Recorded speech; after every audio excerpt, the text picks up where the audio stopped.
Good evening, everybody. Welcome to the final round of MSRL's ACC season this time around.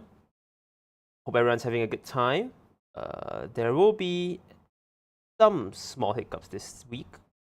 First off, I'm alone this week. So, we're gonna have fun with just a commentator. And hopefully my voice will survive this time around. And hopefully I get chat to be able to accompany me. I do not have cycle, and I'll try my best to keep myself occupied for this 90-minute race. But it's the final round. It is going to be exciting, and more than that, we have our standings. You can see it's still really close this time around, with Raiden leading the season with 105 points. Naim trailing behind at 84 points, and Naim can still get the win. Farhan at third, jumped all the way to third at 58 points. Azrin trailing behind by 2 points at number 4.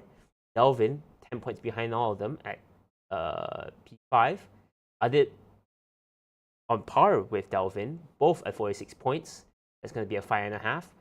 Farhan at 44 points. Feldman at 40 points. Floria at 26 points at P9. And then we have the BSRL crew. Samhari at P14. Jana Abdullah at P11. Michael Arteta, P8. Our newcomer, Mr. Nabil Nasran at P8 as well. Chris at P6. Jordan Brunch P at 6 points. What did I say? P. Did I say it wrong? Yes, I did. Nabil at P13. Newcomer at 8 points, along with Michael Arteta.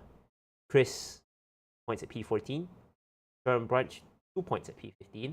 And the rest have no points this season.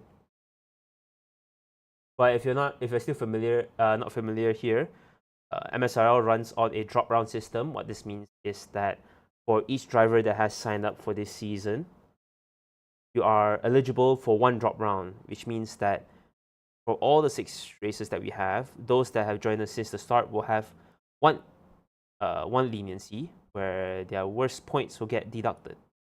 So this will stir up some points for sure. That's why Mr. Raiden could not take a break this season because of how close Naim is. If Raiden can get good points, then of course he'll maintain the points that he has. But it's up to the grid this season, this round, to see what drop points are to be awarded at the end of the season. Speaking of the grid, we should really get back onto the grid. So, drivers around in Silverstone. Let's find a driver for us to check out. Go to Raiden. New livery this time around for Raiden. In the black McLaren instead of the regular livery that he has. Really cool, really clean. Sure. Helping in charge though, it's not Raiden, surprisingly, it's Mr. Azrin. He's now in the pits at the 1:59.577. Not sure if that's a qualifying run or a full fuel run. Definitely a lot of pace.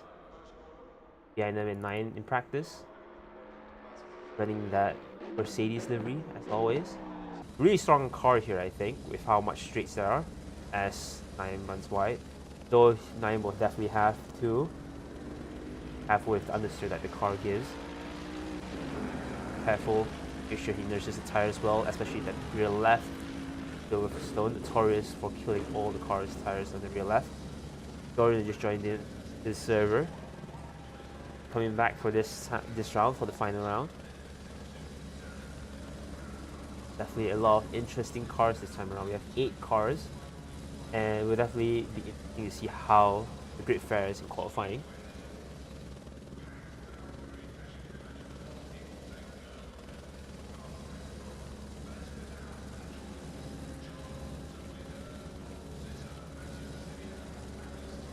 Wait for Mr. Farhan just joined in at number 89. Green light, go, go, go. Definitely going to be an interesting race for everyone involved. But anyone coming out? Oh. Well then. Hope everyone is doing alright this fine weekend. Why is everyone not out? The only one out right now is Raiden. I guess everyone is still making setups, doing fuel changes before we go out. Definitely, oh my god, that is why it is a wet track. Oh god. Oh good golly. I did not expect that. Why is it a wet track? Huh. Well, I guess the guys will have to contend with what we have here. As we did warn, it is changing conditions. So it's definitely going to be an interesting race, to say the least.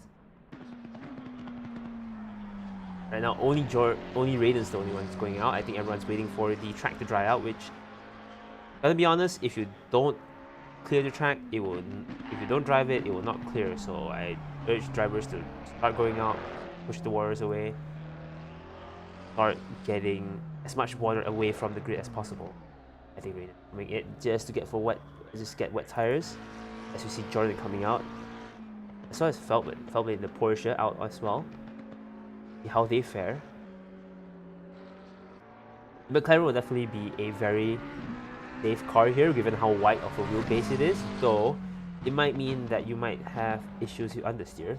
So it really is up to anyone's game. It's all up to the driver at this point, who can adapt to these changing conditions the most.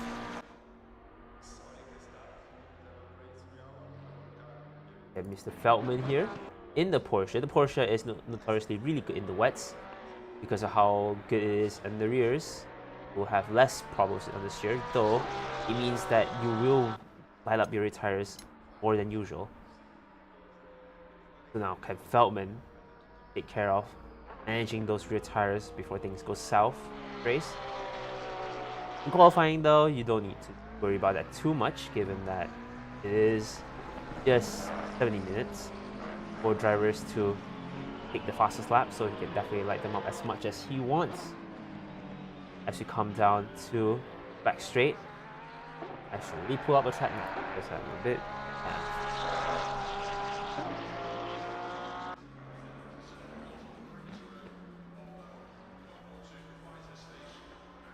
Coming down into the Wellington Straight into Brooklands. Porsche really steady. You can make sure that plug the inside as much as possible, even though it is a wet line. There should be water clearing up on the dry line as soon as possible. The drivers are definitely going to take that line, especially in ACC. Coming down into Woodcourt, down into the final straight. Now what time will he get? Or is it just a outlap? It might be just an outlap with 5 minutes. Alright. Now, how many drivers are actually setting a lap? None of them. Everyone's actually invalidated their lap time. Only Feldman has a running lap right now. I think everyone's struggling with changing conditions that we have right now. Porsche sliding ever so slightly as he enters into Apple curve, coming down into the diagonal straight. Or just bumping around. It might be a bit too stiff for the wet weather that we have right now. It is very awkward. It is slightly wet, in the meantime slightly dry. As you see, as Raiden came out just now with puddles coming out of the car, so it is definitely a semi-wet track. Feldman, I think Delta says that it's slower by 3 seconds, but that's kind of given how wet the track is. And as we see people starting out to start their final lap, Nimes on their flying lap. Belvin just invalidated their lap as well. Azrin coming up to their actual coming down to their actual fast hot lap. So far it's anyone's game given how wet the track is. Fahan actually has a yellow flag, but it's slowly rolling out into the track, and he raiding back into the grid again. Definitely not happy with how the track conditions are. It's gonna be really tricky. Does this mean that we might have a mid-race shower? Maybe. So I did not change any settings in servers, so it is what it is in practice. It's definitely going to be interesting if it actually showers. I think a lot of drivers might get a bit angry given how it might be problematic in terms of strategy, all coming down to luck again. Coming into the final straight, and Feldman validates the lap time. A bit too greedy out there. Going out too wide with the power. I guess we'll look up to Naim. As Naim comes down into Brooklands, then Luffield. Oh, running so wide on the AMG. Though the AMG is amazing in the wets. Let's see how Naim is able to control it. It might be a bit too understeery given that it is a dry setup and it is on a very wet track, so who knows. Now the questions on each other mind is, should we drive out in the dries or should we go out still in the wets, because you still have water to clear. But it does look like it's trying to dry out, and Naim's the first one to go past the line on the valid lap with a 2:06.7. Can they improve? They are improving. So Feldman just ran off track just to give Naim more space as they start to gain more time. Oh, they lost ever so slightly. Azrin with a 1.7 second gap behind Naim. I think Naim, not being as experienced, is having issues, struggling to survive in this wet condition. Or do they just not have the correct tire setup? Who knows? Naim might be in the wets, and might be the better option here. Azrin on the second flying lap. Not gain anything, not lost anything. I think Azrin will definitely want to figure out where he could gain some time against the competitors. Whether it's in the wet tire or the dry tire. I think it's time for now to realize that what tire will be the better conditions. So given how long qualifying session is, one might think that you might want to go out in the wet tire first, set a time, then play around with the dry tire to see which one's the best. So I think at this point that ship has sailed. It has only there's only 30 minutes remaining into this qualifying session, and drivers should really start scrambling. We only have 2 drivers right now that has a valid lap time, so it's really up to the remaining 7 drivers to start setting out actual lap times, or else they will have problems qualifying, getting a good grip position for the start of the race. And Azrin already finding out pace, already 6/10 up their first lap. I think they're slowly getting hang of it, trying out to figure out their TC, to figure out their ABS settings, their brake bias, to help them get through this track as quickly as possible with all the assists available to them. And Adib 3 seconds behind with a 2:09. So far only Naim's the only one that's been able to handle the varying conditions. Definitely going to be an interesting fight this time around, I see. And definitely going to shatter the easy goings of what Raiden thought of it's going to be this week. Oh, Azrin, did they invalidate? They might have invalidated. No, they actually did not. They actually crossed the line, improving. Now only a second behind Naim. So it's still a second behind. Definitely need more than that to get to 1, as they definitely do sometimes. Adit right now with 1.3 seconds of improvement over the previous lap. I see where they end up. Oh, is that line? No, that's still far off. That's only on the new start finish straight. They still have half of the other track to go. Down Abbey, Farm, and now Village. Have to hug it as close as possible before they enter the loop. Good exit there. Right on the apex, hit the other apex, hug it as soon as possible, get a good exit down into entry before going down into the Wellington straight. And they are improving significantly with 2.5 seconds in the green right now. Will Adib get a podium position this time around? We'll definitely need to see how far they can be. Oh, they're really closing on Naim's time. 2.3 seconds, 3.1 seconds. They might get pole. Can Naim respond to this? But Naim's already 6/10 up. I think Naim might get back pole right immediately after. Other getting temporary pole for now. But let's look at Naim, where they are. 7/10 up from their previous time. And the lap is still young. Going down to Stowe. Going to Vale. Did they invalidate? No, they did not. Still within track limits, coming into club. That Mercedes, now the track has been drying out. Really definitely showing its true raw power. Ooh, as we were looking at Naim, Feldman crossed the line at 2:05. Currently, everyone's fighting for pole. I think the track's dry enough that everyone's gunning it out in the dries. It's going to be very interesting. Raiden's behind 3 seconds on their previous lap. I think Radiant's still finding their footing. I think the setup might also be a thing, but who knows? Now there's still 10 minutes to this qualifying, so it's anyone's game. Make sure that they can get a good run and a good qualifying session out of this.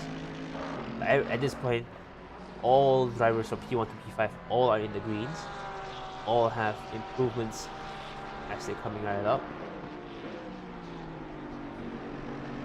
Delvin with a new fastest lap, a 2:03. I think the track has definitely dried up. Raiden coming behind at P2, 2:03.8. 200ths behind Singh through the T. That's amazing. Everyone's gaining time at this point, so it's really anyone's game. Naim crosses the line again.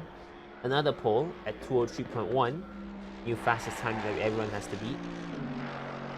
Definitely a really interesting qualifying session this time around with how we started out with a very wet track. Now everyone's drying up.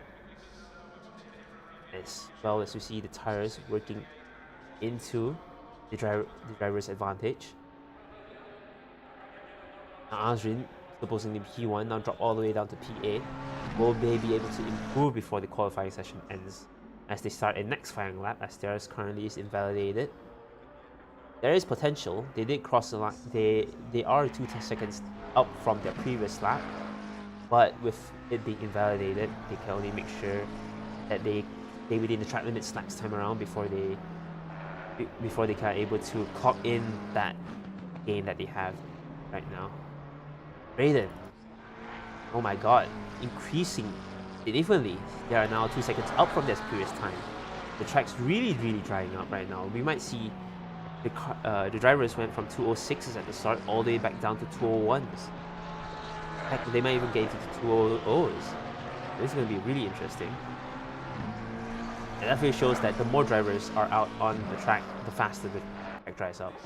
And the more drivers that are on track, the more rubber that the drivers can put down on the track makes the track evolve faster, and helps out everyone in the grid as well.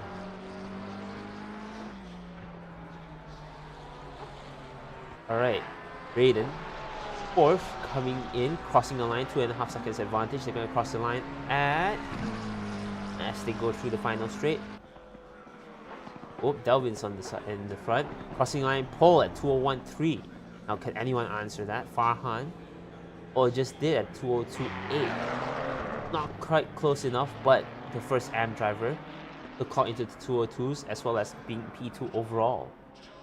As we have seen this season around time and time again, the AM drivers definitely have the pace to be in the pack with the overalls, but usually they are hindered by their consistency. Their ability to stay consistent throughout the whole 90 minutes are what's holding them back, and it really shows here with Farhan being in P2, but Farhan has always been close to the podium round after round, so it's definitely going to be an interesting race this time around, seeing if we are able to see how each driver reacts to changing tire conditions as the track evolves in the race itself. Next gainer, Azrin, this time around. Oh, let's see Feldman crosses the line. Oh, pole. 2:01.2. Raiden might need to step up his game. Porsche definitely showing its capabilities around here. No longer hindered by the lack of power in the 991. The 992 definitely is a good middle ground as Feldman hops the curves, surprisingly still within track limits according to ACC, though that's definitely ruined the exit down into Hanger Straight. Okay, looking back at Azrin, 5 seconds improvement from their previous lap. I think they finally have the grip that they need in order to get a good qualifying as they cross the final corner at a closing in 6 second advantage from their previous lap. They might get P3 as they do with a 2:09.219. Everyone's going quick in this qualifying session, and it is definitely an interesting qualifying. Farhan not gonna stay quiet with that result. With a 1 second advantage from their previous lap. Let's see where they cross the line at a 2:01.8, knocking Azrin down into 4. Really is the fight against the AMs this time around as to who between the two AMs are gonna start at the front. Although we only have 10 drivers this time around, it's certainly a very interesting qualifying, and that's definitely really surprising with how flat and wide Silverstone is. Alright, any other drivers this time around with the advantage? Farhan is still gaining a bunch of time, as well as Azrin, 6/10 and 8/10 up.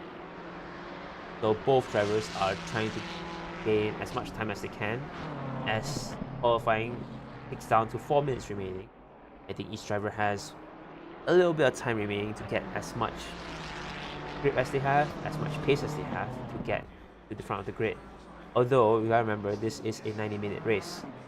So, even though you can be qualifying at the back of the grid, so long as you stay consistent, you stay out of trouble, you should be able to crawl back up into the grid if you are consistent, that is. If you are not, then you definitely need to rely on track position in order to get away from trouble, to get yourself comfortable, and set yourself up into a stable mindset where you're not as you're not as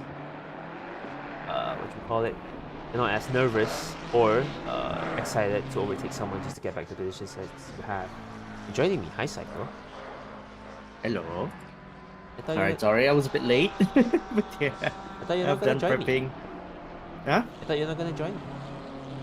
Well, I mean, I was packing up for tomorrow's road trip pretty much, but you know, I got finished quicker than I expected, so you know, all good.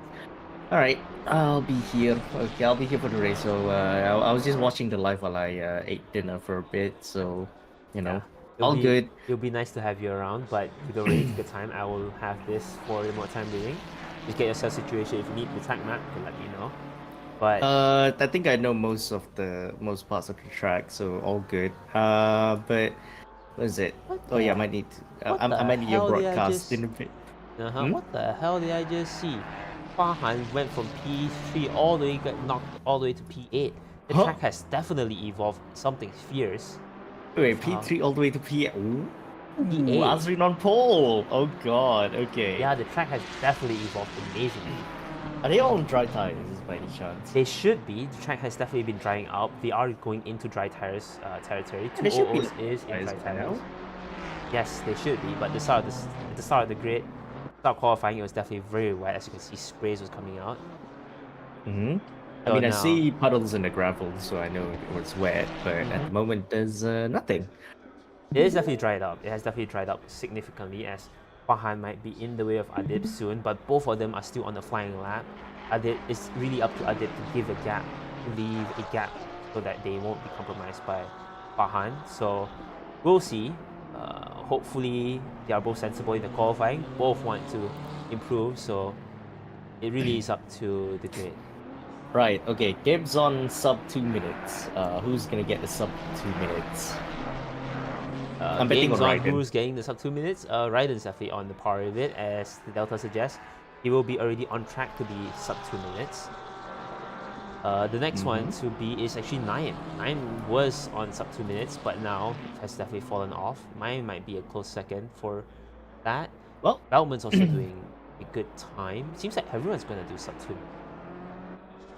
Oh, as Farhan goes into the wall. I'm not saying everyone, but we have Raiden Shogun still in P5, but he's improving 1.1 seconds. That will give him a estimate about 159.9 as he crosses the final corner. A bit of a slide, but still all good. So gaining time, that's the important part. Gaining the good time. Oh, so let's see, Raiden Shogun close to the finish line and 159.920. So there you go, sub 2 minutes already. Now, who's gonna be the other one who's gonna get the sub 2 minutes? Actually, we have Mark Elkman. He's 3/10 up on his time. So, you know, all could be at play here. He might actually be, you know, our contender for pole position right now. We have like, okay, so now clock's just ticking to down to 0. So checker flag's already fallen. Porsche Farhan crosses the finish line. He's going to be qualifying in P6, P2 in class. Right. So we're watching Feldman right now. We can probably go on board with him. Right. So coming through the slow hairpin, the left-hander, and then onto the Wellington straight. Ooh, there you go. Not too bad. again, not too shabby from the Filipino, as is gonna be making way to this corner right here. Is gonna be very crucial that you get a great exit, especially 5 tenths with up and how upfield. yeah, Gonna be close. 5 tenths up. Good exit. Okay. I think he might get Okay, it. more or He might less, win more or it. less. He might get Okay, pole. let's see. Coming to the final corner, Mark Feldman goes pole position, 159.665. Well done. 2.5 tenths up Yeah, from Raiden. That's 2 tenths amazing. up. Anyway, so last car to cross the finish line, Adib doesn't look like he's gonna be improving. He's gonna be 1 tenth down on his time by the time he crosses the finish line. So Adib qualifies in P4. So running order right now would be Mark Feldman on pole position, followed by Raiden Shogun in P2, 2 tenths off of the Filipino, and P3 Naim in the Mercedes, followed by Adib, Dalvin, and then in the AM class, I think probably probably order has been restored somehow because Perfectly the split. AMs are all the bottom 4. All things should be. Azrin falling in P6. The both farmhands at Azrin- 7, 8. As well as Yeah. Jordan going in at 9. And Jordan hasn't set any laps, so I know think he's Jordan's gonna gonna be start starting from the last. back, yes. Yeah, most likely he's gonna start from the back. So this is one of the rare appearances of the Scotsman. Can't wait to see how he does. Of course, I might be commentators cursing him, to which I do apologize in advance. What do you think of the qualifying just now? It was definitely very interesting with how. All right, actually I didn't get to watch much apart from the final few minutes, but yeah, I'd say that I was quite surprised that Raiden didn't gain much time, as I'd say in my experience, last time I raced in Silverstone, it was actually like a month. Was it a month? Yeah, a month ago. Let's just say that the McLarens are strong here, but of course I didn't really expect the Porsche. I think Feldman is a really good qualifier. He definitely pulls in the lap. I think you might have seen from Imola, just to be hindered by the disconnect that he had.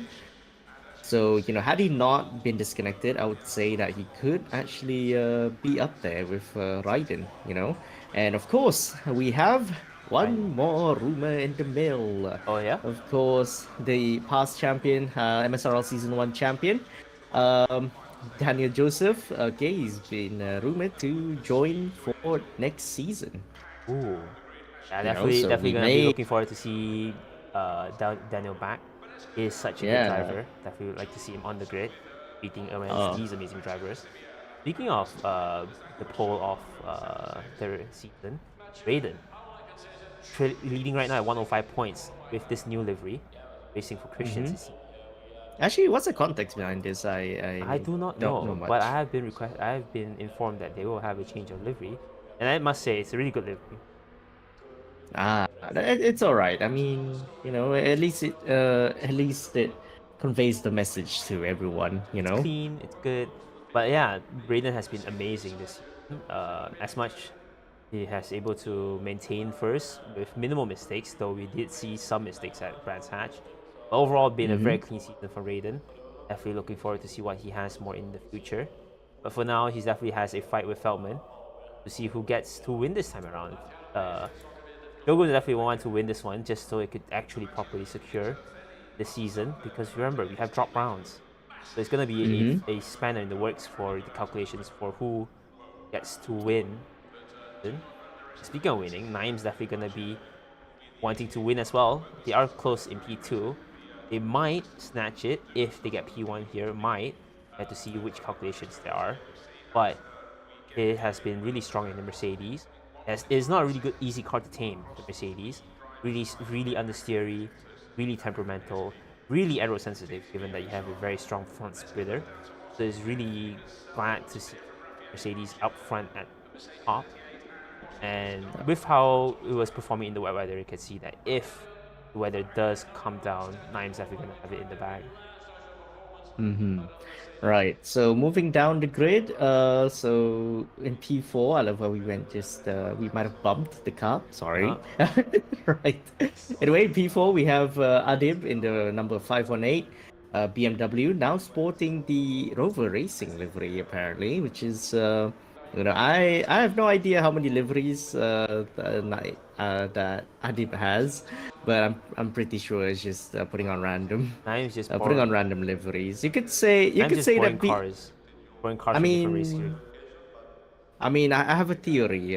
Maybe BMW is missing some drivers. So he's actually the only one or the only BMW on the grid. So I guess the factory team needed liveries to show off to everyone. Say, hey, we exist. To be fair, the BMW is a very heavy car, and it definitely requires a special driving style just to fit it right. It is really easy to Mm-hmm. drive, but Mm-hmm. because of how heavy the car is, it is definitely really hard on the brakes. So you definitely need to be really strong on the brakes to be able to maintain this car. And I think Adib's doing really well on the BMW, really strong, really quick. He's doing really well. Still needs to work on his consistency, Yeah, given his endeavors on the past few rounds. consistency Let's just definitely say it a does weak not point. look good Yeah, from our standpoint. So I think he definitely has to step consistency, up yeah, is his definitely game a for weak this point one. for Adib.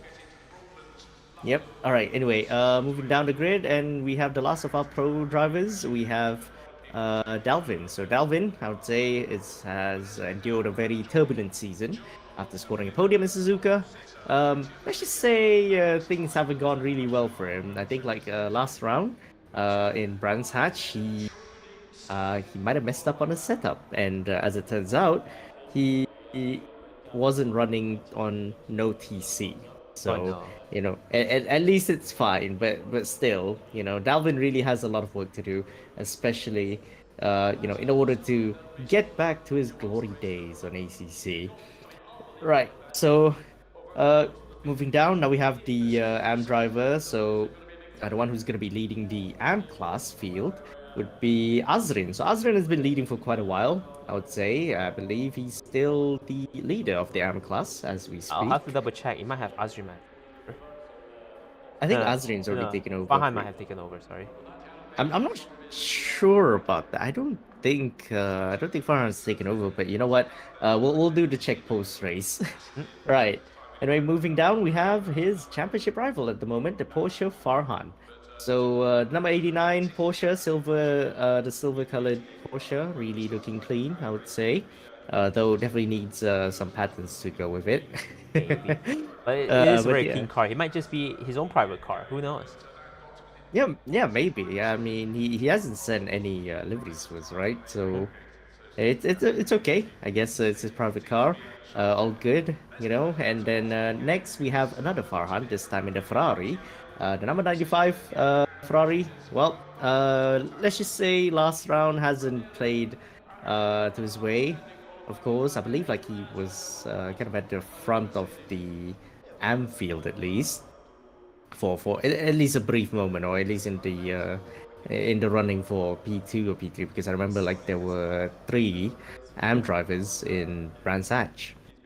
But still, So what? still a really good Hmm. performance from Mr. Fahana.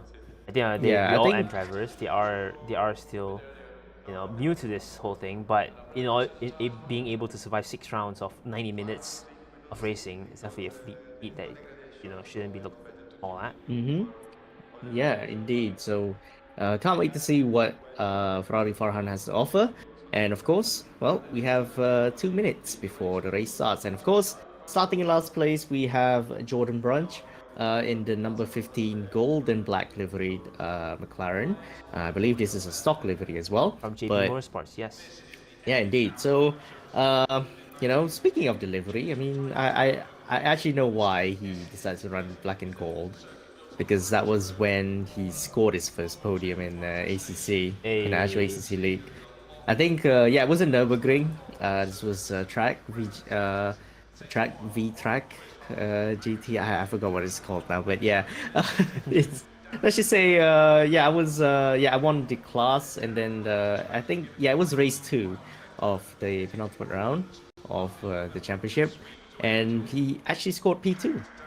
So given how his performance has been lately, actually, that's actually really well done. But yeah, anyway, what are your predictions for this race? More uh, chaos, Chaos is definitely gonna be clean-ish. in the books. I feel like we're gonna see a very strong fight coming into comps as we usually do.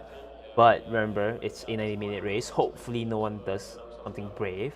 We are here to make sure we have a good race. It is 90 minutes long. I'm willing to bet someone's gonna make a haha funny in a Hopefully not. club. Hopefully not. You know, we don't have a very big grid. It is only 9 drivers. 30 It seconds. is still a very respectful grid, but there's so much space here. You know, it's a very wide track. It's a very flat track. There is a lot of room for error, but 20 seconds. as such, we have at least the luxury of room rather than not having room. So I hope drivers are able to stick around and be consistent. As you see, 10 cars going onto the grid, 10 seconds remaining before we have to start the formation lap. Oh, right. This is gonna be a very tense one for Mark Feldman. Of course, he has already qualified on pole for Imola, which was round 4. Yes. Yeah, it was round 4. So Feldman definitely felt the pressure, but hopefully, his internet doesn't make the usual shenanigans that always plagues us Southeast Asians.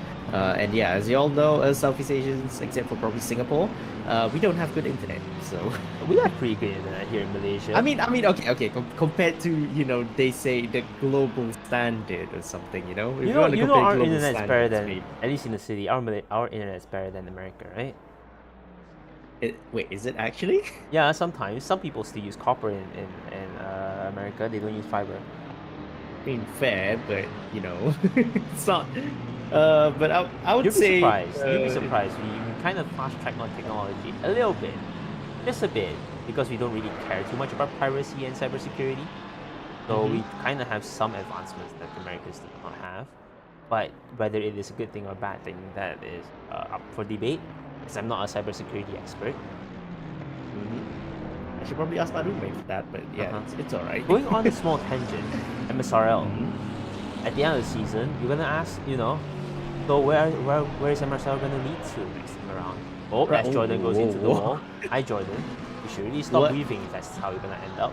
But MSRL, once we're done here, MSRL has the F1 League that's coming up.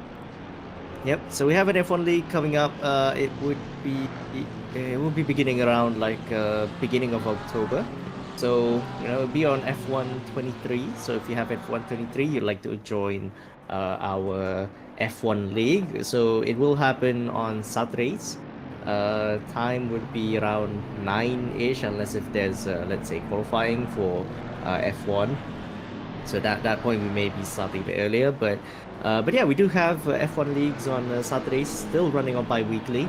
Would be starting. Is it bi-weekly? I think it's weekly. No, it used to be weekly, but no, it's weekly right now. Given the schedule, yeah. The first round is on the 7th. The second round is on the 14th.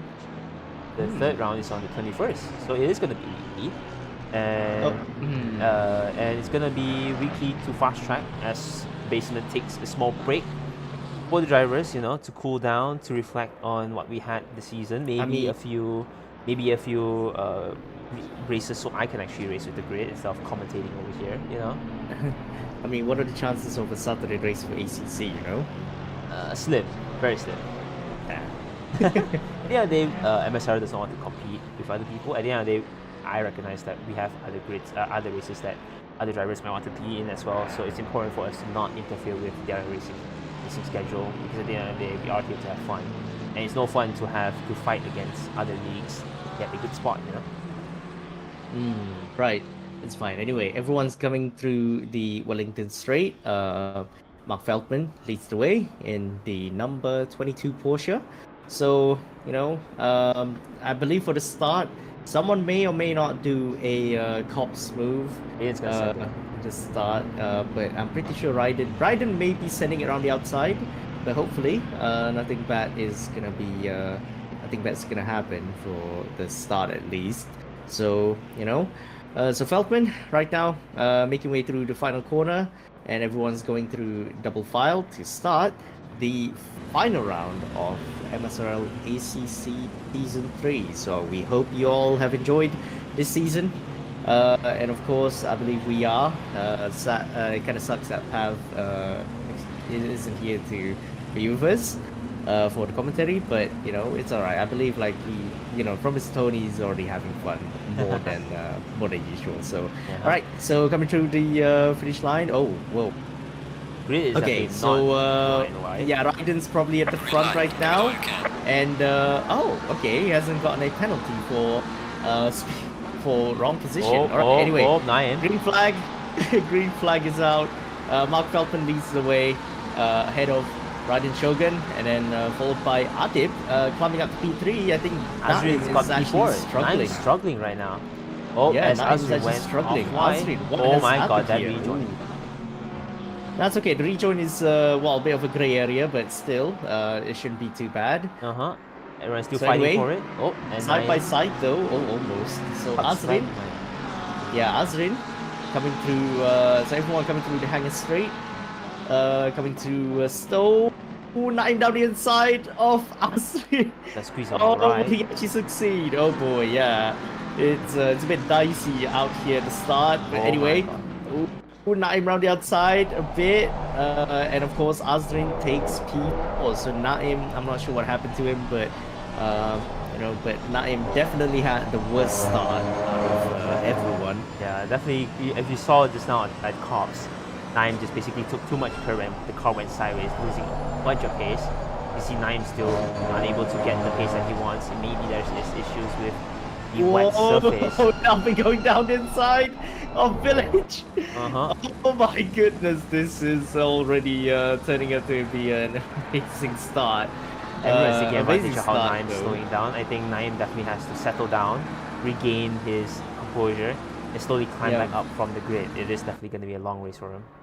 Yeah, very action-packed start right here, as we actually see Ferrari Farhan coming through to overtake Jordan Brunch. Oh, almost. Barely. Oh, he almost made it, but I think the outside line is the better line out here. So, you know, good job for Jordan.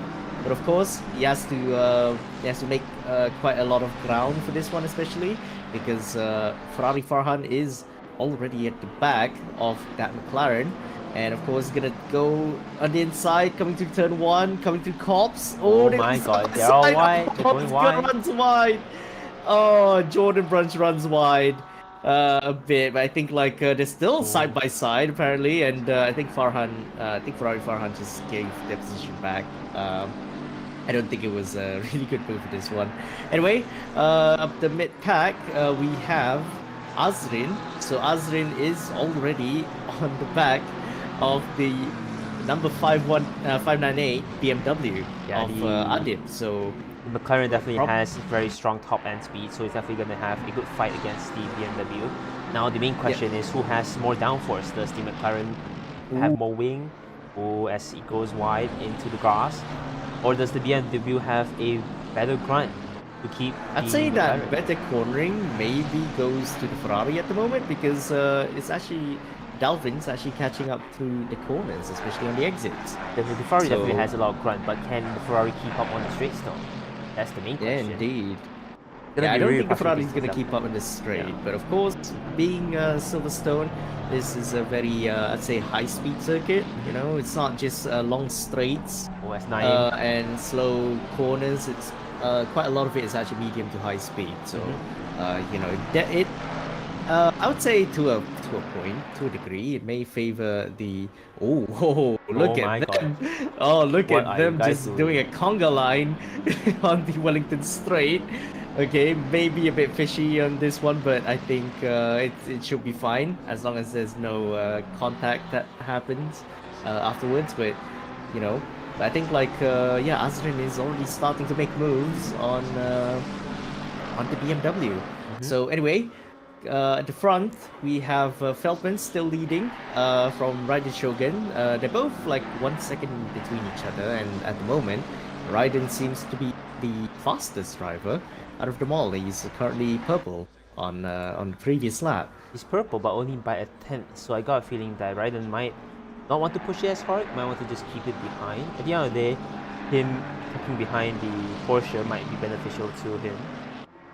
Given how long this race is, but he definitely can't be complacent and just stay behind him the entire race. He definitely has to remind himself there is a P1 to fight for. So definitely with 9 and P6, I think taking a chill. He wants to make sure that he actually gets the points instead of being in the garage. So I think he's just chilling. Only start to put pressure as soon as Naim starts to gain places. That will be the ideal score. Right, so looking at the rear wing of the BMW of Adib, who's currently P3 overall, currently being chased by 3 other drivers. So we have a McLaren, a Ferrari, and a Mercedes, respectively, battling for P3 overall. So one of them is an AM. And who's that?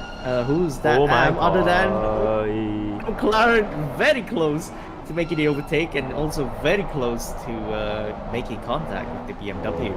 So, I'd say that I think Azrin thinks he's got it at some point, but of course, in a GT3 car, you can't really make dive bombs as easily as an F1 car. So it may be a bit trickier to execute such a move. Of course, I'd say best course of action for the McLaren is to put more pressure on the BMW just to make a mistake. Yeah, and I think Azrin also has to be careful in terms of doing these kind of moves, because as you can see, as soon as Azrin got too close and kind of almost hit the back of Adib, he finally lost a bunch of time. So it's important to not do these kind of moves too much, or else you're gonna end up compromising a lot of your time. As we saw Raiden going out wide into the corner, he might have compromised his ability to overtake at the straight. I think Raiden actually might be a bit, but we saw like Raiden closing up to Switz like quite a lot. Yeah, he did. Then suddenly he pulled back because of how much curb he clipped. Oh, look at this! Look at Dalvin right there. He's going down the side of Stone. Is he gonna send it? Oh, he's sending it. He sticks it down the inside of amazing overtake.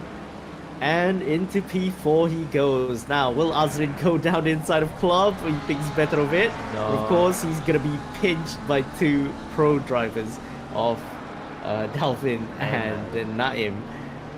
Right, so well done. Oh, well done to Dalvin. That was an amazing move. Gonna give Dalvin a breather from Naim, because now he has the safety of Azrin right behind him. So as you can see, oh my god, the McLaren is so strong in the fast corners. He definitely has a very good high downforce aerodynamics, but my god, that was really bumper to bumper. Oh my god. And down the inside a bit goes Azrin. Oh, Azrin's definitely not letting this go, but of course he has to be aware of his position right now, because Naim, as we speak, is already on the back of the McLaren. So will he go down the inside of this corner right here of Luffield? We shall see. Not really, but it's still very close. Ooh, nose to tail between each other. That corner. Stewards might want to give a small warning to Azrin for leaving under the straight. You're not supposed to do that, buddy. Oh, right. Oh, anyway. Oh, Naim just going. Oh, finding almost a gap that's a gap that's already closing, but it's alright. Anyway, Azrin runs wide as a result, and that's gonna give Naim a chance to take P5. Alright, what will Azrin do now? I think Azrin is starting to lose quite a bit of ground as well.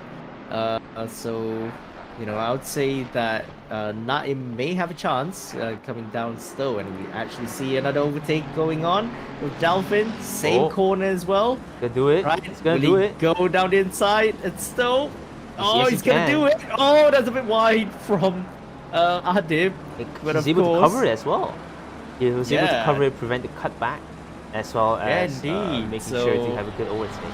Oh, Dalvin. So now Dalvin's up to P3. Right, now, do you think Dalvin will be able to catch up to Raiden Shogun and Mark Feldman? Definitely. Because they both have the pace. They all have the pace. Dalvin has the pace to able to fight with Raiden, as we saw in practice, as well as Feldman. But right now, it might be a very interesting race. I want to say, as we speak, I think that is actually a high chance, because at the moment, I'm not sure what happened to the timing screen for our side, because it didn't show Dalvin making a move. Oh, now it shows. Right, so there are now 4.2 seconds between. Okay, so the leading pack is 4.2 seconds clear of of the rest of the pack. Basically, Dalvin, the next closest car, is 4 seconds. So I think Mark may try and hold Raiden up as much as he can, because I think at one point these two were 0.3 of a second between each other at closest. But you know, it has never gone down since then. So I think like there may be some corners that I think Feldman may struggle at. I think this is one of them. Yeah, so yeah, you're right. McLarens are quite fast on the high-speed corners. So it'll be interesting to see these two fight it out. I'm not sure where the Porsche is strong at. Probably on the exits, but so far it's not looking really good on the high-speed corners. Right, as now, these two are already 3.10s. You see Delvin just right at the start of the straight, it's just on top of the screen there. It's definitely, you know, it's not as far as we think it is going to be. It's still going to be really close. I think sooner or later, Delvin might catch up as the gap hasn't changed. But we do see that the pole pack is slightly faster than Delvin. So we might actually see the gap increase. But with how close they are fighting right now, we might actually see them close in. Yeah, we might see the pace close in from the mere fact that they are fighting. But I think both of them need to realize that if they keep fighting like this, they're gonna have a problem where Delvin might catch up. So it might be best interest for Raiden to actually not fight Switz and just push both of them together. Maybe a small cheeky bomb drop if you can. Oh my god. Had a bit of a snap on the exit. A bit of the curves used for Raiden. So yeah, these two, I'd say the faster one is actually going to be Raiden. But of course, Switz holding his ground over the championship leader as we speak, and coming through left field. Of course, they both are going to be, I'd say between them and Dalvin. The gap has not gone down by much, so definitely has not. Given their last lap time, they are. I'd say they're equal to each other. They are definitely equal. The only reason they will actually slow down is because Delvin has a clear space in front of him, whereas Feldman is fighting with Raiden. So that's why I say they really have to work it out to make sure that they can gap Delvin if they want to make sure that they don't have a third contender in this ordeal. Indeed, so coming through Maggots and Beckett, so far clean by these two. So can't wait to see what will unfold more of this very action-packed race so far. We haven't even gone through We haven't even gone through like 15 minutes of the race, and we are already seeing more action than we have throughout the entire F1 season so far. This is such the fact for GT racing. Very close. Azrin still wants to have a go. Azrin's trying already again. I think Adib is struggling right now, so we're gonna have the brakes. The BMW is not really strong on the brakes, and it's really showing. Yeah, definitely. Anyway, what has happened to Jordan Brunch? Yeah, what has happened to Jordan Brunch? So we should probably see the replay of this. Oh, into the grass. Oh, just stopped by the side. Something must have happened. Is it a mechanical failure? Maybe. Or yeah, maybe. It might be something happened. It is unfortunate for Jordan. Oh, look at this. Oh, the fight. Oh.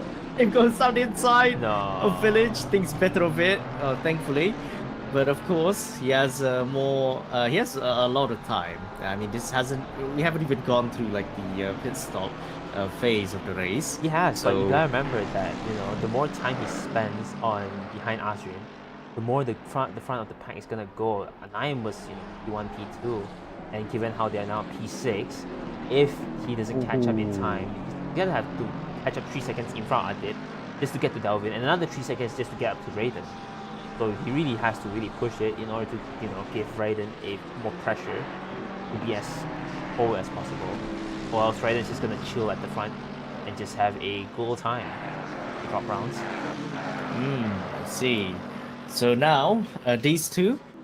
Alright, these two are fighting it out and sliding a bit. Goes the Mercedes, and yeah, it's gonna boil down to like probably They're gonna probably be involved in something at some point. I'd say mark my words, but hopefully not. I'm gonna for the sake of Hopefully not not. humiliating everyone. I hopefully that nothing happens. I think the major factor here is how the tires for each cars can survive. The Porsche is definitely gonna struggle, so it's really up to Feldman to think about a strategy that minimizes the downtime that he has from struggling tires, as well as Raiden having a McLaren. McLaren's really good on tires given how it doesn't slide much, but it's really up to see who can, you know, adapt to the changing conditions. We are seeing a very clear sky here, but who knows? Given how we had a wet qualifying, we might see rain, we might see not. Hopefully not, for the sake of the driver's sanity. But wait, you never know. Can we see rain? I can't see rain, but they might see it in their weather report. I don't. Wait, so was that the reason why it looks clear when it was what, wet? The track was wet. Yes, clear. for style qualifying, the track was wet, even though it was dry. Oh, the sky looked clear. Yeah, when I saw it. The rain just ended before we started qualifying. That's why. So it was definitely a tricky situation. Hopefully, you don't have similarly tricky situations for the race, but who knows? It's definitely going to be interesting if it does. But the drivers will definitely curse the servers and back for the insane weather conditions if it does actually happen. As you see, Ashwin, I think a little bit of slide. A little bit of slide, compromising his time. So Nian's too far away to give a response to that mistake. I think, yeah, these three are gonna fight each other quite a lot now. So I think, like, if anything, Delvin's pulling. That is goes wide. Oh, Adib goes wide, and he sees that position to Asvin's. Now Asvin's up to P4. Oh, what has happened to the BMW? But I think Adib doesn't want to concede position to Naim, but I think probably he might need to at some point, because by the looks of it, he looks to be struggling with his tires. Yeah, the weight of the BMW is definitely showing here with how heavy the car is. He's trying to make braking points that the other drivers are doing, but he has to recognize that the car is not capable of it. He has to make sure that he brakes early, settles the car early, as well as trail the tires as early as he can, to not prompt them to hack them back. Because that car, the BMW, will not outbrake any car. The only advantage that the car has is its pure grunt. So it has to take it into advantage. It has to stop sliding as much as Adib is doing, and start to nurse the car, or else you're just gonna have a very hard time with the grid, as we see. Oh my! Something has happened to Farhan. I've spotted it. It might be. Oh, I think I know why. It's the curb. It is the curb. A bit too greedy there, I see. Yeah, never ever go past the red sausage curbs at the top. Closest you can go is... Not to go wide there. Indeed. So, yeah, at the moment, Ferrari Farhan is in last, P8. And moving back to the battle of the lead. This has been going on for less than 10 minutes already, but yeah, they are currently still neck and neck with each other. Raiden may as well chill at the back of the Filipino, as I think Feldman may have struggled a bit. Raiden goes on the inside. Will he do it? Oh my god! Oh, almost just cut his nose off. Oh, that's insane. Okay, so Feldman still holds his ground, but he definitely has to keep an eye on Raiden, especially through that sector. I think McLaren in the first sector is actually a rocket, as we see. Both of them making way through the hangar straight. Down inside goes Raiden Shogun. We can see on the helicam. Down inside. Oh, there you go. Bit of a block pass. Yeah, that's a block pass and a half. And Raiden takes the lead of the of round 6 of MSRL ACC Season 3. I think after this, I think Feldman's tires are starting to go. I think it's time. Yeah, Feldman's tires are. Delvin might start close in, but it's up to Feldman to keep the pressure up. He might not be able to be as quick as Raiden, but he has to be at least following him, or else Delvin's gonna eat him up very quick. Oh yeah. The gap has definitely reduced from just on 4.2 seconds. Now it's 2.9 seconds. So Feldman really has to keep up, or else things aren't going to look good for him. Yeah, it does not look good at the moment because Veltman already looks to be struggling quite a bit. So far, the exit on the corner exits definitely stronger than the McLaren, but you know through the other parts of the track where tires are needed as well, not looking good for the Porsche driver as he runs a bit wide through Love Field, and you can see the Ferrari already closing in on these two. I see another yellow flag from behind. Another yellow flag. There was a small yellow flag. Go back Okay, it wasn't much. I think it was just a track excursion. It might be a track excursion, but it might also be something fierce. Let's see. Oh, yeah. Does he have damage? No, I don't think he has damage for this one.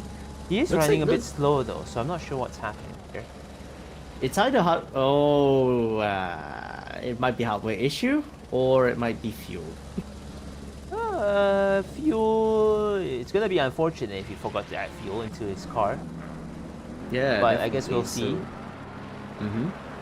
Right, so looking at the battle for P4, so we have Azrin, the AM driver in P4 at the moment, still leading the AM class in this race, followed by Naim just behind him, 0.4 of a second between each other. Yeah, Naim really has to make a move as soon as possible because I think at the moment Azrin is definitely hindering.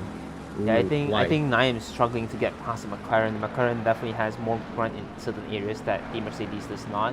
Especially in high-speed corners, the Mercedes just cannot keep up with how it understeers. But if Naim is able to time it right, he might get a good run.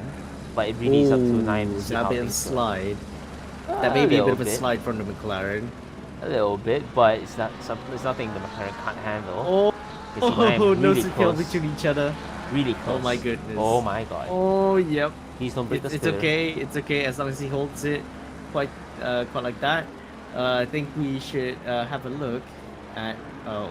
We can stay on the helicam because I think I sense an overtake coming on through Love Field. So, is he gonna send it? Oh my god! He's sending it down inside. They touch.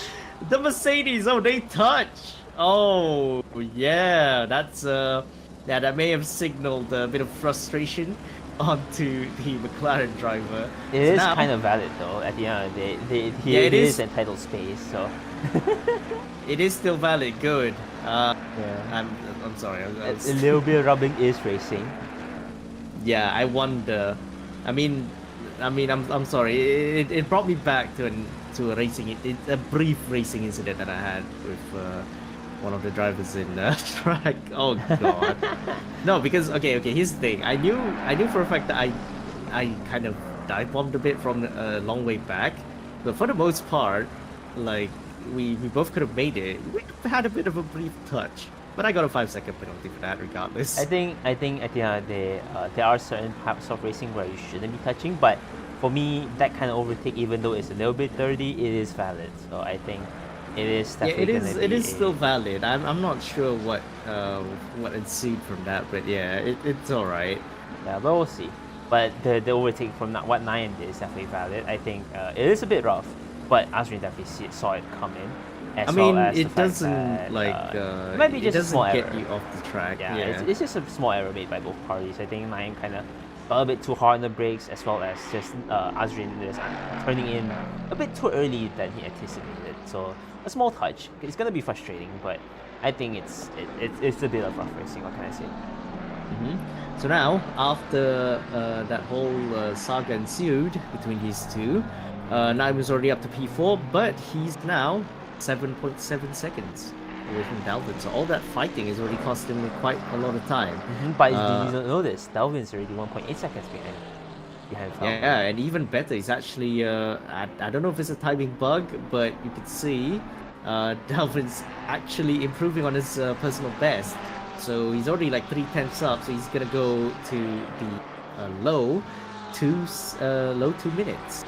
So yeah, Dalvin now has the fastest lap. He's now on the 159.912. Yeah, Dalvin is definitely gonna want to catch up to Raiden. Definitely gonna give them a fight. I think we're gonna have a very interesting top 3 battle. Oh my god, Dalvin got a bit too greedy there. Yeah, a bit too greedy from the Porsche driver. I think we could see a bit of a slide as well coming through Beckett's and Chapel. But of course, I'm not sure if Ryden's Ryden's probably just hanging back for a bit because at the moment he's not improving on his time. In fact, I think he was a tad bit slower than he was Falcon, a tad bit so slower. He was doing 2007s. But you gotta remember as well, Shogun doesn't really have a car in front of him to draft anymore. The times are definitely gonna fall off, but it really comes down to how much is gonna fall off. And I think it's kind of where Shogun might be here and there, but given how there is a target now for Delvin is definitely picking up the pace, and I think Raiden should be able to notice it at this point, given how close the gap is. Or is Raiden just doing 4D chess moves, trying to push Fritz back down into Delvin so that they could fight it out? We'll see. Maybe, but given how Delvin is in comms with Switz, they might, think about having a bump draft. Who knows? That would be really interesting, don't you think? Maybe. Yeah. Commentator's curse, not yet. Not yet. Not yet. Not the time at the moment. So. And also, anyway. and also, if you're a driver that's also watching the commentary, what the fuck are you doing? What are you doing? Get to driving. That's how you get commentators curse, because you're just gonna listen to what we're saying and then just repeat what we're doing. Oh, as you see Delvin on wide. I mean, it's okay. Like I said before, it's on them if they listen to us. It's on them. It's on them, not on us. So if you're listening to our commentary, drivers, you bear your own responsibility if you make mistakes. From all of us screaming and such. Speaking of mistakes, what has happened to Adib? Adib's dropping down like crazy. With the 202s and 203s, I think Adib kind of pushed out all their power, and now it's just holding back. I mean, yeah, it's an odd one because like the tires in this game, they don't wear out. They don't wear out after like a short time. It's just been what, like under 30 minutes right now. And though it is time where you see where it's a bit drifting there. Definitely. So I think something tells me that the setup for Adib's car is not tailored for the race. Like probably a quali setup. It might be a bit of a physics exploitation setup where it might give you good times, but it might wear you out. Oh, Delvin's doing that, giving it scares. Delvin, stop having shoddy internet. It's not good for you. So far I don't see much of it, but at the moment Delvin is already under 1 second from Mark Feldman.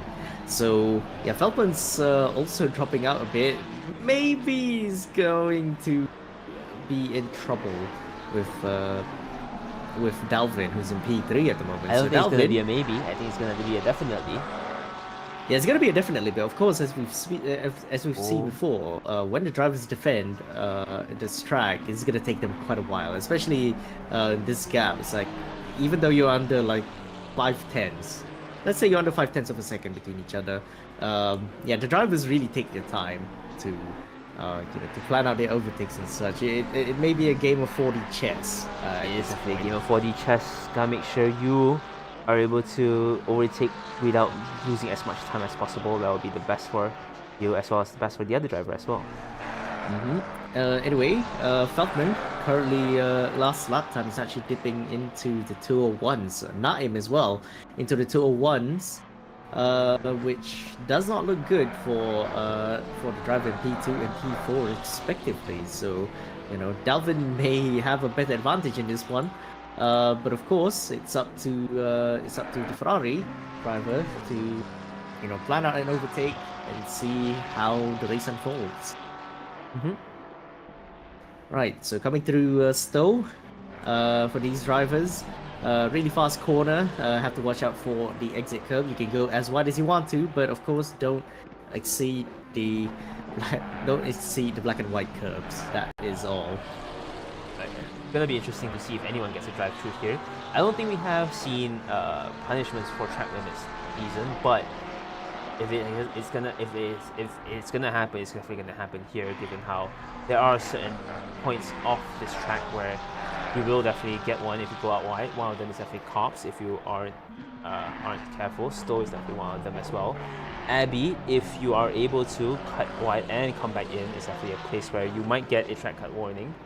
But it's up to the drivers to make sure that they do not do it, because a drive-through is going to be a significant penalty for you in the grid. We are not having a very big grid, so a drive-through is definitely going to suck a lot. Oh yeah, and I think also this one place here. I mean, this corner, I know some drivers take it like, they go into the green stuff a lot. In left field? Especially, left field. They go on the green stuff a lot. I remember. It can be. But it's a bit iffy. It is a bit iffy sometimes. Yeah, it is a bit iffy, and you kind of compromise the line coming into left field and into woodcut. So it might be beneficial for an overtake, but it's definitely not beneficial for your lap times in the long run. But it is definitely still a place to be careful as people are going to skirt in onto the track limits as they go through the cops. Now maggots into brackets, and then into Chappelle. Both drivers taking it wrong. Delvin's a bit slidey, but they're able to keep up with Switz. I think Switz is struggling on the rear tires because you can see him oversteering a bit. Yeah, definitely struggling a lot coming down into the hangar straight. I think it's up to Switz to start to realize that he might need to adjust some traction control settings just to keep the car in check. Here coming into. Oh, that's very wide from coming into Stones. Yeah, almost out of track just limits. at the track limits. Into the chicane, into club.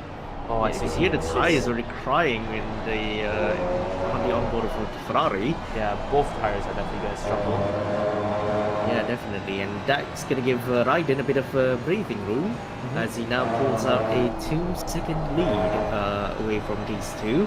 So yeah, at the moment, Delvin, there's still a few places that he can still make a move, but he definitely has to make a move fast if he wants to have a chance at getting to Raiden. And I think the grid might settle a little bit if Delvin is unable to catch Switz. But it's going to be good news for Raiden, but bad news for Naim if that's going to happen. Indeed. So coming through Luffield, these two braking quite a bit. Okay, taking a bit of the AstroTurf, and of course I think this runs wide. Delvin's internet is already starting to act up as well. Delvin dives into the pits. Already pit stop. But he does not practice his pit entry. He does not know where the pit entry box is.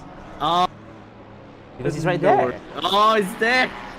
Oh no, Delvin. Oh, don't tell me he's gonna get a drive-through for that. He might not. He just had to activate, deactivate, and activate back his pit limits. He's gonna waste a lot of time. He just wasted a lot of time there. Damn. I remember. I'm sorry, but I also made that mistake before. You had a very. I went through no joke. I went through that same mistake as Delvin did, and I'm like, wait, where's the pit line again? Oh, wait, there. I didn't see the pit. I didn't see the speed limit board. I didn't know that was the beginning of the of the pit limiter line. That's why it's important to practice your pit entries, buddy. If not, this is what happens. Hopefully, Delvin did not have a drive-through as they accelerated and brake again for the second line, but we'll have to see as Delvin finishes his pits. I think assuming that Mark practices his line, I think Delvin's gonna lose out more. Delvin got a stop go for speeding in the pit lane. Wait, he got a stop go. Oh no, this is gonna be really bad for Delvin. It's gonna be really bad. Of all the things you practice, why did you not practice your pit entry, buddy? No, you gotta understand. F1 drivers got priorities. F1 drivers got priority. Well, there's your commentator's curse right there, folks. Delvin now has to deal with a stop-go 30 for speeding in the pit lane. Well, here's the thing, buddy. We did not curse him to get a stop-go 30, did we now? Yeah, we did not curse Delvin, if anything, although, we might have watched him the last time before you went to the pit lane. So, but still, we have no part in this, okay? So, put your pitchforks down and just enjoy the race for now, alright? Okay, anyway, I think the grid's already kind of settled down a bit. Feldman, at the moment, he's actually like 1 second slower than Shogun the last lap. Of course, Naim is in the 201.2s at the moment, still a bit off pace from the other drivers. I think I'm not sure I'm not sure what's going on with Naim because he seems to not find any time. You know, I think not really. His previous lap was a 201.2. I think at the end of the day, the Mercedes might be a very good qualifying car, but it is pretty harsh on the rear tires. So I think what's happened is that Naim's rear tires are definitely on its way out the window. So what happens is that the Mercedes might be struggling a little bit. The setup might also not be as stable, given how much stronger the front wing is. And if you don't set up the car right here, you're gonna have a pretty hard time in the Mercedes. It is very temperamental. It is very nervous. And if you're just a driver that's not used to it, it's gonna really suck. You can see the car porpoising down the bumpy roads of Silverstone. And given how aerosensitive this car is, I think the bumping of the road is definitely affecting how the suspension is able to produce downforce in this car. That's definitely why they're struggling. Cars jumping in and out. Dalvin serving the Sub 30. Definitely, yeah. Dalvin, a huge bummer for him, especially having the pace to actually get up to P2 at least. Of course, having to deal with the kerfuffle that is the pit entrance. So by the looks of it, he's not going to be having fun with this one. The Ferrari curse continues, folks. So there you go. Did he not serve his stop go? Did he not?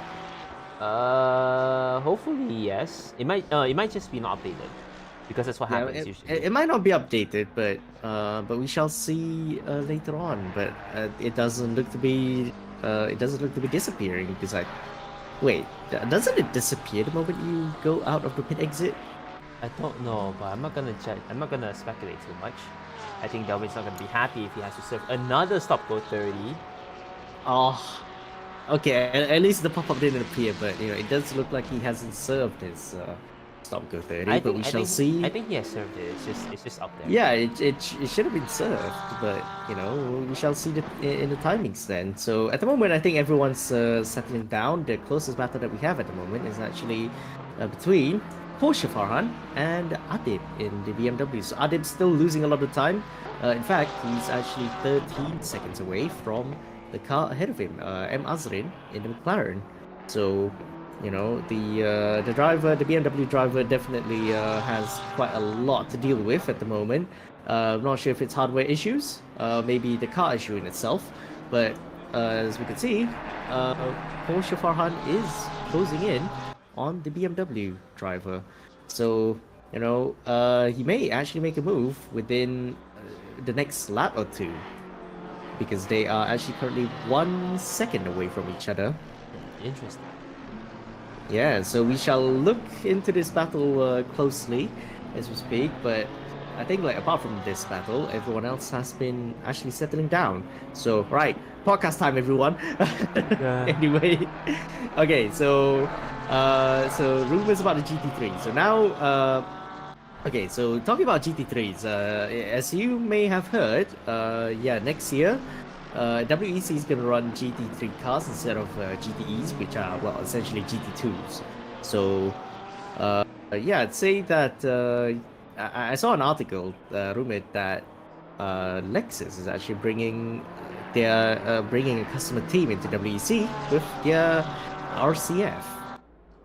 And I think from one of the sources in X, it looks to be one of the Mercedes customer teams, ACA SP. I refuse to call that site X. I will always call it Twitter. Yeah, Twitter. Still call it Twitter, but still. But yeah, from what I saw from one of the articles, it's a bit of a rumor for now, but the only team that will be running the RCF before running the new Lexus LFR. So the LFR is basically the new GT3 that will be debuting in 2025, And the team that looks to be set on running the RCF for next year. Okay. So now it shows Dalvin clearing his pit stop. So he had a second pit. So Delvin did hit again. he had a second pit. No wonder. Anyway, yeah, look to be Aka SP. So I had a brief look because I thought that name ringed a bell. That name like rang a bell for me, and as it turns out, is one of the customer teams for Mercedes. You know, it is quite interesting because like I actually thought like being a Mercedes customer team, they would actually still run the AMG, but by the looks of it, if this actually comes through, it'd be one hell of a plot twist. Definitely would be one hell of a plot twist, but yeah, so close. Oh, very close between the BMW and the Porsche driver. We may as well see this in action. Oh my god! Porsche, Farhan. Oh, did they touch? Side by side into the Wellington Straight. Oh, the BMW driver just closed the door in the last minute from the Porsche driver in P6. I think Adib's also getting more and more exhausted. If I remember correctly, Adib's usually really exhausted about it. So I think exhaustion stuff is setting in for him. That's why he's falling back as well. But it's going to be beneficial for Farhan if he's able to overtake them.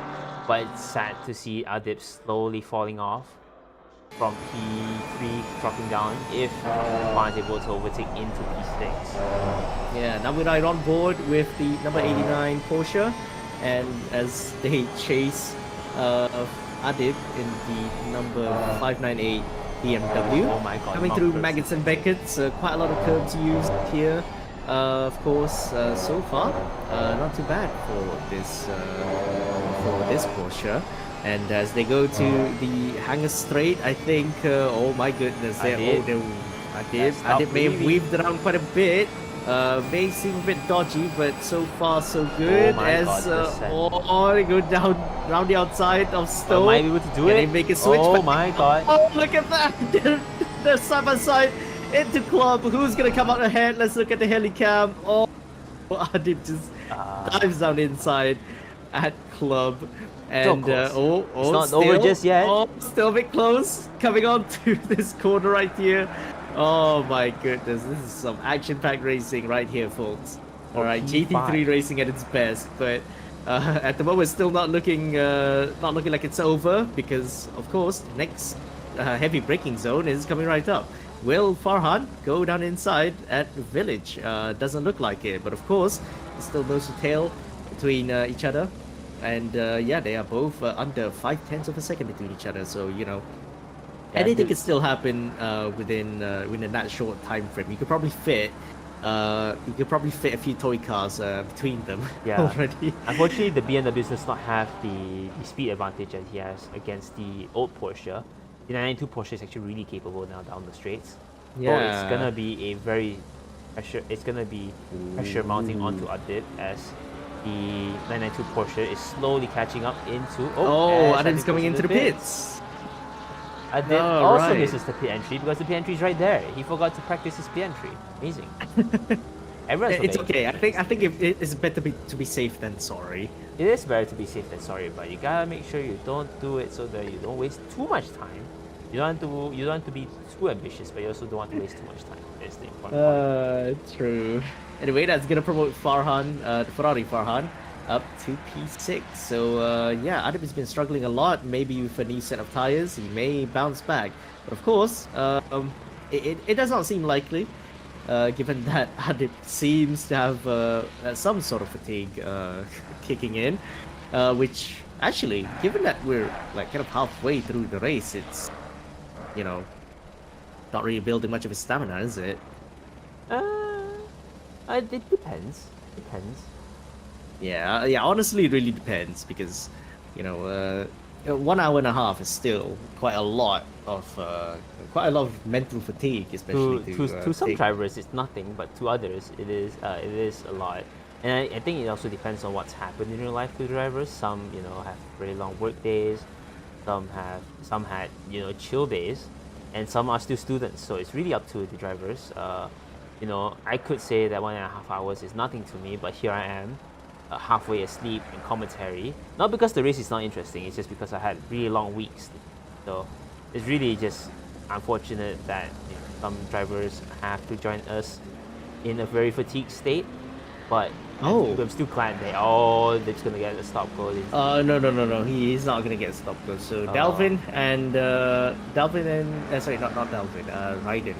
Ryden Shogun and Mark Feldman. They both are coming into the pits. So right, they both are gonna change the tires. I think they might as well be within each other by the looks of it. No, Feldman joined in the server earlier, so he's gonna take the P1 position. So he might have overshot his pit. And I guess yeah, that might look to be it, but we shall look we shall closely. see in 30 seconds. But this one here, we should see Niam's already P1. Yeah, so Naim takes the lead of the race, and followed by Azrin. Azrin is actually 4 seconds from the Brunei driver. Very close, but yet it's still very far. Oh, Raid's out already. As well as Feldman should be out now. Yeah, Feldman, now he's out, but he's lost quite a lot of time, I'd say. So 5.8 seconds, 5.9, almost 6 seconds already to Raiden Shogun. As Delvin unlaps himself slightly. Gonna be interesting to see how Delvin's gonna deal with the blue flags. And remember, in GT racing, you're not required to give way to when you're given the blue flag, but you're also not allowed to fight for it. So we'll see how this grid ends up. It's going to be interesting to see how Delvin reacts, if he wants to be fighting to unlap himself, or if he wants to continue, just let Switz by and just get Switz for the remaining of the race. We still have 40 minutes remaining to this race. It is going to be long. So it's up to drivers to, remember to slowly survive this. I think Naim's gonna go for the long run, so it's Azrin and Farhan. Both still haven't pitted. We're not sure. Oh, as we say, Naim's in, Azrin's in. Now it's only Farhan's the one remaining that's not in the pits. Well, we should probably see. I think most likely Porsche Farhan's gonna go into the pits. Maybe, but if he still thinks the car is still capable, why not just stay out, right? As he does. Oh yeah, he does. Though I don't think it's going to be beneficial for his tires. Though the Porsche does eat the rear tires a lot, and this track does demand a lot on your rear lefts. So we'll have to see how his car behaves. But it seems like he's staying out. But for how long? That is the question. How long? Yeah, how long is it going to take for these drivers to, to last out there before pitting? Right. So these two, 3/10 off of each other, but of course they're in the pit lane, so it doesn't really matter. And yeah. Anyway, now Ryder Shogun, our net race leaders in P2, and Switz, Mark Feldman at the moment is 6.4 seconds.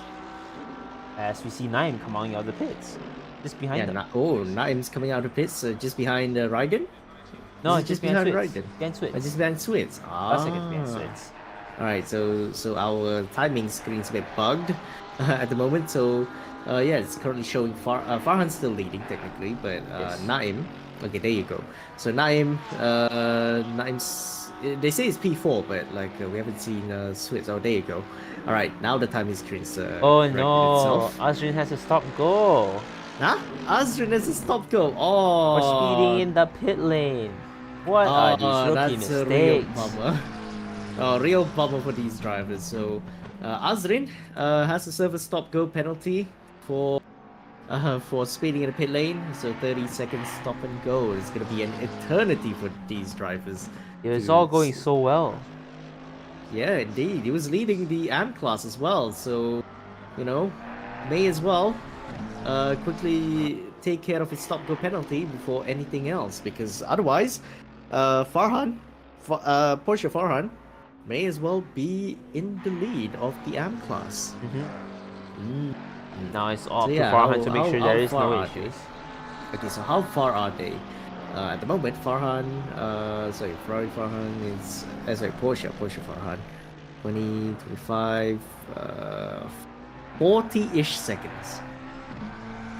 I'd say they're around 40-ish seconds between each other. So, so all could be played for. I think Farhan or Porsche Farhan's currently in the pits, He's gonna be serving his pit stop, and of course, Azrin, will he serve his stop-go penalty? Oh, he has to, but is he Yeah, he gonna has to, but will he come in this lap? Oh, he looks to be. Yeah, looks to be coming in this lap. Of course, if you don't know how these drivers gonna go do the stop Oh and go my god! penalty. Alright. Oh no, Perfect. so far so good. So these drivers, they're gonna have to pull into the pits. Basically, just stay in position for 30 seconds, and then after 30 seconds hit, you can go out of the pits. Basically, you can think of this as a pit stop, but without the tire change and the fuel addition. So yeah, there goes Azrin into the pits, and of course Farhan. Farhan a bit dicey there, out of the pit lane. But of course, he's gonna go take the M class lead. Right, it's a tough, really, really rough day for Azrin as well. Yeah, like you said, it was going really well for the McLaren driver.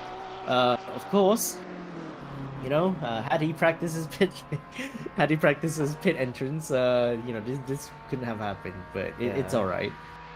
It's just how the cookie crumbles sometimes, unfortunately. As we see, goes as we already clear. cleared. Yes. Right, so now Azrin's gonna come out 21 seconds behind Porsche Farhan. So, I'm not Ferrari sure Farhan, how. Porsche Farhan. Oh, Ferrari Farhan as Yeah, well. Ferrari Farhan's in front. So we have a Farhan 1-2 in the M class. That's gonna Right, be a problem. interesting. Yeah, actually, wait. Oh, so now Azrin has 21 seconds. Okay, Azrin has 38 minutes to literally go and gain the time to at least P2. At least P2 would be good for Azrin in his current condition. But yeah, we'll see. Of course, it's a matter of catching up to the other to the car ahead of you, and it's another thing to overtake them. Yeah, I think the M class right now, the drivers are pretty consistent, so I'm not worried about them too much. But they do have the tendency to make tiny, unexcusable mistakes that you have seen here, like speeding in the pit entry. You've been here for 6 rounds now, buddy. You should know that the pit entry is really important, especially in our series. So you always gotta practice. If you don't, well, this is what happens. You get bite in the ass for it. Mm-hmm. Yeah, I agree. So now, now I think the field's already been settling down. Everyone's like, what, 5 to 6 seconds? Yeah, everyone's having a very healthy gap now of 6 seconds amongst each other. Yeah, very healthy gap for everyone. Against Naim, against Adib. Adib's a very gap between. Mm-hmm. Yeah. So all right, podcast time. Yes. Anyway, so we were where were we? So we were on the topic of LMGT3s in WEC. So we were I was talking about the rumor about Lexus bringing in one RCF into WEC, and that team would be one of the Mercedes customer teams. Okay, most famously running in the GTWC. I'd say y'all may know this team from the Spa 24 Hours, of course. The I believe it's the ACA SP team. So there'll be rumors look to be that they will be running the Lexus RCF, and the only one at that, in WEC. Well, we'll still have to see how competitive the RCF is. Hopefully it's gonna be a good car. I mean, I don't know about you, but looking at IMSA, it does sound amazing. It does sound gorgeous. Yeah, it does sound amazing, and of course, currently they're having the best season of their lives in the in IMSA. Damn. Because I think like under the helm of Jack Hawksworth. Oh boy. Yeah, I think Jack Hawksworth and of course the other RCF. I think one of the drivers is Aaron Tellitz, I believe. So they both are really running well, and actually Lexus is leading in the Manufacturers Championship. Well, that's good to hear, given how the contrast is over here in ACC world, where the Lexus is kind of trailing behind in the real world. It'll be really refreshing. It's either age or Kono or manufacturer lobbying. Well, at the end of the day, the It's either one BOP, of the two. the Lexus BOP has not been updated for a long while, so it is. Has it been updated? I think it has been updated for the past few I small mean, patches. they have been updated, but not much. If anything, it's only optimized for. If only. I think the only thing they fixed was just the ground clipping issue that the Lexus had for 1.9. So at the end So of the day, remember how I said it was handling terribly on the curbs, especially on Monza. So I remember like I think it was running it before the VTLM 4 hours of Monza. I was just running the RCF just for the lols at the time, and they were handling terribly around the curves, which is a bit odd. I thought it was part of 1.9, so I made a bit of a rash decision to switch the Audi for season 7 of V Track GT. So it's yeah, and then once I saw the patch notes that they fixed the ground clipping issue for the Lexus, somehow it worked really nicely. hey, It is a bit of a weird one, but yeah, that was literally the last time they touched the RCF. They never touched anything about the BOPs and such. So most likely it's up to the custom lobbies, their custom BOPs. So if you haven't heard, folks, ACC now supports custom BOP, at least for LFM. So they're still testing things around, but and yeah, they're prioritizing new cars first. So probably give them a bit of time, and hopefully we should see a more balanced field. hopefully. But Yeah, hopefully. the moment you talked about the VTLM endurance series, the more I realized the first round of VTLM is on the first round of MSRL's F1B. I might have to talk to my teammate about this. Oh yeah. Well, So yep. So yeah, if y'all didn't know, MSRL we have one or probably two teams that race in tracks of VTLM. So yeah, we both run a we both run a team. I'd say. I mean, I'm not really running a team. I'm just more being a driver. But like I'd say Newbie and Dalvin.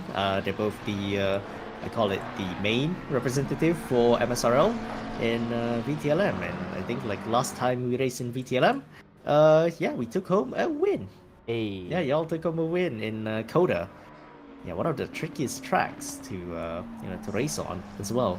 It's also really challenging because Delvin's driving style is so different than mine, so I have to find a middle ground between both of us. How different? Very different. I'm curious. Very. Actually, I'm very curious. How different is it? Like in the way he turns the corners, or you know how in the first sector in Coda you're supposed to brake under the bridge. You brake, you turn right, then you turn left. Delvin just coasts the entire way through. Huh. Yeah. So has that worked for him, or do you have to adapt to his style? He adapted the setup to fit his style, which significantly affected the way I drive. So right, at the end of the day, we fair were still enough. able to do well in it, but it was still definitely a interesting thing to see. As you see, I don't know if it's because of the update here in ACC, but do you not see the McLaren just porpoising like crazy right now? I can't tell if it's part of the thing from the server. Where has it focusing? Now, like, you see the car just jumping up and down constantly. Okay, wait. What's the best angle to see here? TV cam. The TV cam. Yeah, you can see the car just bumping up and down. Do you not?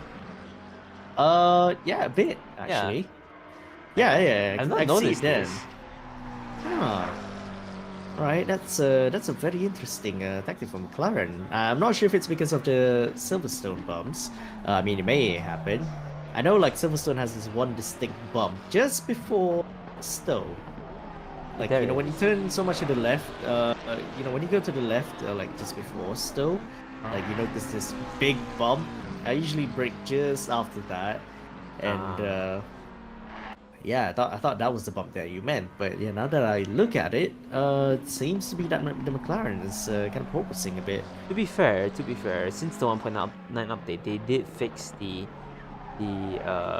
infinite bump stop thing that they had. So now the car actually, feedbacks to you that you're actually hitting the bump stop, which is good, but still.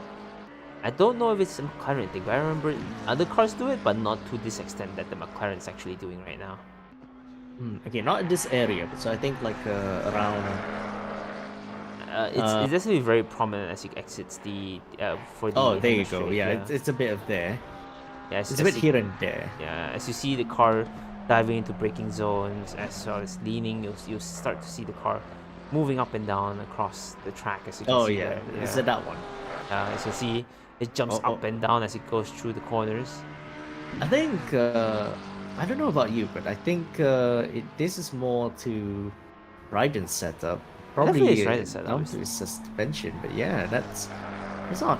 We've never seen like quite a lot of pulsing as well with some base setups. So Raiden may either run very high rake. Is it possible? No. I think he's run very low rake, because if you have high rake, you're gonna stall the aero a lot. But I think also the fact that Raiden might be running a very soft rear because of how hard the car is moving around. So very soft rear with like stiffer dampers might allow it to jump as much as it is right now. But it's definitely very interesting to see. Though actually in real life, porpoising is actually not a new thing in GT racing. It's only a new thing in F1.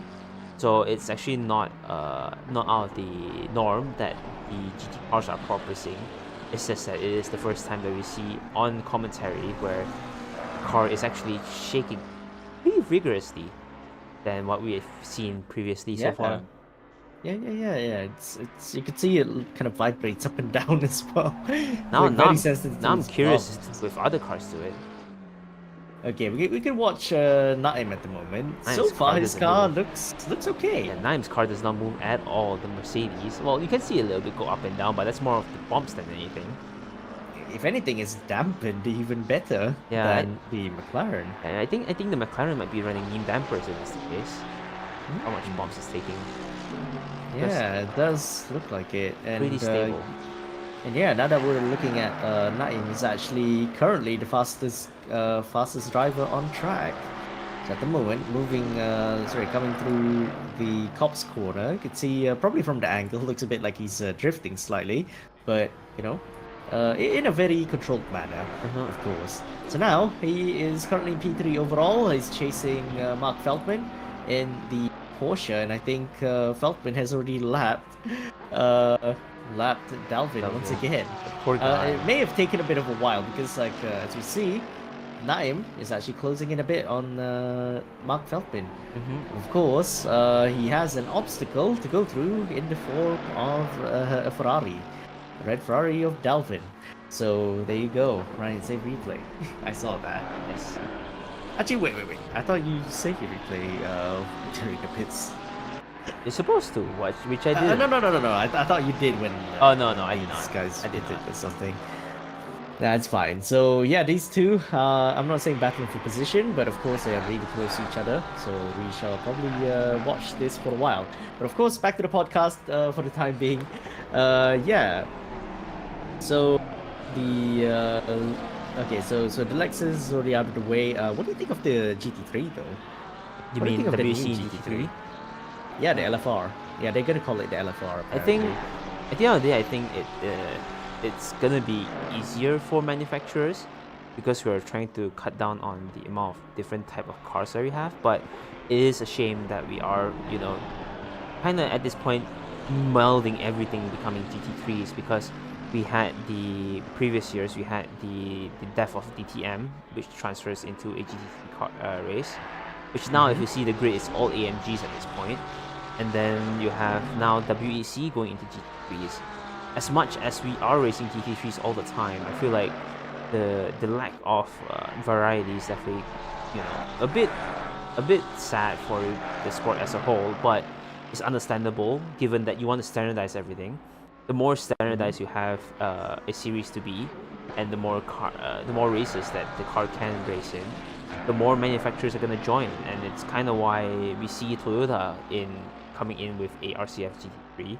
We might see Was Audi set? I think Audi stepped out of GT3, right? No, Audi stepped out to focus on F1. Yeah, but Huracan is still here. But there's gonna be two from the land of the free. There's the Chevy and the Ford. Yeah, so yeah, the Mustang GT3 sounds amazing, and the Chevy is definitely. Oh, they look amazing too. I really like the Mustang. Oh, yeah. So I think the more we have series using GT3s, the more likely that you'll see these kind of manufacturers coming in, because then you have customers that will actually look into these kind of manufacturers, because now they have more than one series that they can join in. They can join in WEC, they can join in GT World Challenge, they could join in DTM, and who knows, they might even be able to join in IMSA. IMSA runs GT3s, right? Oh yeah. Yeah, so now with how now teams can actually use their car to use in multiple series, they might actually have more incentive to race in different tracks. You know, it benefits. You know, I was gonna say they run GT3s earlier than everyone else, so you know that's a fun fact for you all. Yeah, to be fair, the GT3 standard is a IMSA standard. It is not a WEC standard. So I mean, you could think of it as the American WEC. It is. Actually, to be fair, the GT3 was a modification to the GTE classification, where it made it cheaper as well as more affordable. Because of this C8 Corvette as well. Yes, the C7. Those are the only. Actually, no. Before C7 is GTE. Okay. I know it's a GTE, but I remember there was this one time where when IMSA, you have the 911 RSRs and the Ford GTs in. So that was probably 2017, 2018-ish. Definitely that era, yes. But they do run GT3s in some of them, right? Or do they run all GTEs? You mean what? WEC? Back in 2017, 2018, IMSA. Oh, I'm not certain. I'm actually not really certain about the regulations back then. No, because I remember like in one of the other games, was it Grid 2019, I believe. So I remember there's this one trailer showing like the GT cars. So they had the Porsche, the Porsche RSR, the one with the back pipes, not the side pipes. Of course, they had the C7 Corvette and the Ford GT. So anyways, we see. Delvin and Naim battling it out.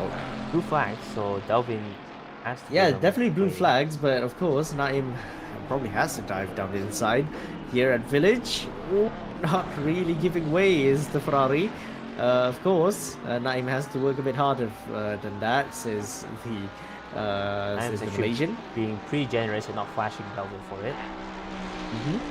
But I think it's gonna eat up quite a lot of time to. Oh, okay. Might be a bit slow of a reaction. A bit dodgy from the Ferrari driver, but it's all right. Still, even though it's blue flags, they are not required to give way. Sensible tactics from Switz telling Delvin to hold back. Is it really? Is it really? Oh, they both are in these. Yeah, I might have to have a word with them. Tactics. Right, interesting tactics. Right, black flag everyone. Wait, no. Let's not do that. No, but I think Naim's gonna have a good run here. Yeah, definitely. I think like he's held out enough. Delvin, you're not supposed to fight this. Oh no, okay. I mean, it's very dicey between the two, but so far so good. Okay, so anyway, I think this is already taken care of. I think Delvin's run a bit wide, probably too much of a speed. He may get a track limit warning for that. He might, for sure. So yeah, I don't know what Delvin's on about, but it's all right. Anyway, back to the whole GT3 debacle. So I saw the IMSA cars. So that was 2019. The Great 2019. So they were in. They had the IMSA cars apparently, because like the Porsche. I saw the side of the car in the racing number section. They write 911, 911, 912. So I'm like, they don't run that in WEC, and of course they don't have the iconic liveries of them back then. So they only had the 2016-esque livery, pretty much. So I had a hunch that it was IMSA, but I want to know whether they already ran GT3s by then, or was it just Porsche, Chevy, and Ford, the Ford GT. Might be still in GT. Because Okay, I'll go and check for a bit. Okay, IMSA Sports Car Championship. Let's go. I'll bet on 2018. So classes GTD, GT Daytona. Entries. So let's see. Prototypes already there. BMW. Oh yeah, the M8 as well. Okay, GT Le Mans. So GTLM. Right. So Chevy, the GT Daytona. Oh, right. Okay. So here's the thing. So they had two GT classes back then. They had GTD, which is essentially GT3s, and GTD. Sorry, GTLM. So they're running GT2s and GT3s together. Oh, I didn't know that. I went through Wiki just for that. Yes, I'm looking at the Wiki as well. And I'm just a bit. No, because I saw GTD. The first thing I saw was the Lamborghini Huracan GT3. So I was like, oh, so they run GT2s and GT3s together. Seems to be very interesting, I would say. But yeah, I do miss the GT2s, to be honest. But you know, of course, being with everything really cost and stuff. It's not really looking good, but of course, you know, might as well just run GT4s in there as well, just for the lols. I think that would be really dangerous, given that they have prototypes on the car. You gotta remember, GT4 cars are pretty slow.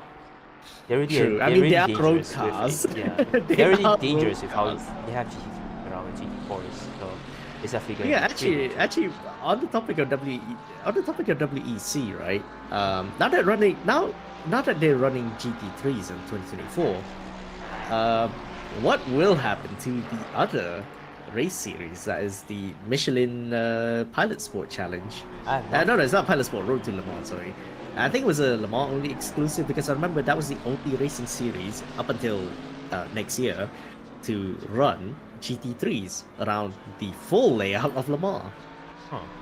I think okay, so this year's winner was actually Rossi.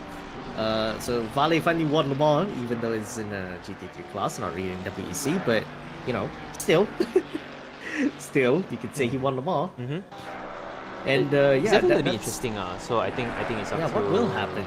What will happen to that race series then? Will it have a merge, or do you think it will just run by itself, just like how DTM and ADAC GT Masters are running as well? I think until they strike a deal, they might run separate, but it will be interesting to see how they go. I think. I mean, if anything, they just support race series. Yeah, I think at the end of the day, they might want to merge it, because then you have more. The end goal is for GT3 to become the de facto standard, but as racing fans, you're gonna get bored, because you're gonna see the same car over and over again at all the different type of races, and then it's gonna be really interesting to see how things ended up. You know, you're gonna see, like, imagine if you're gonna be like the Samantha Tan BMW racing in WEC, and then suddenly you see it at IMSA, and then you see it at the Michelin Challenge, and then it's just everywhere. You might get bored after a while. Might. Fair enough. But the upside of GT3s is that it's not really that car dependent, at least not as strongly as F1. So at least there is still a fighting chance for all the cars. Whereas in F1, if you see the Red Bull everywhere, you're gonna get bored really quick. It's like how the Mercedes era as well. You see the Mercedes and you're like, great.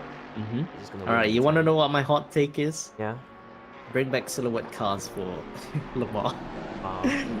Yeah, I mean, okay. Here's the weird thing, because like, in GT racing apparently, there's GT3s of course at the moment. It's the most well known of, and it's not even the top spot.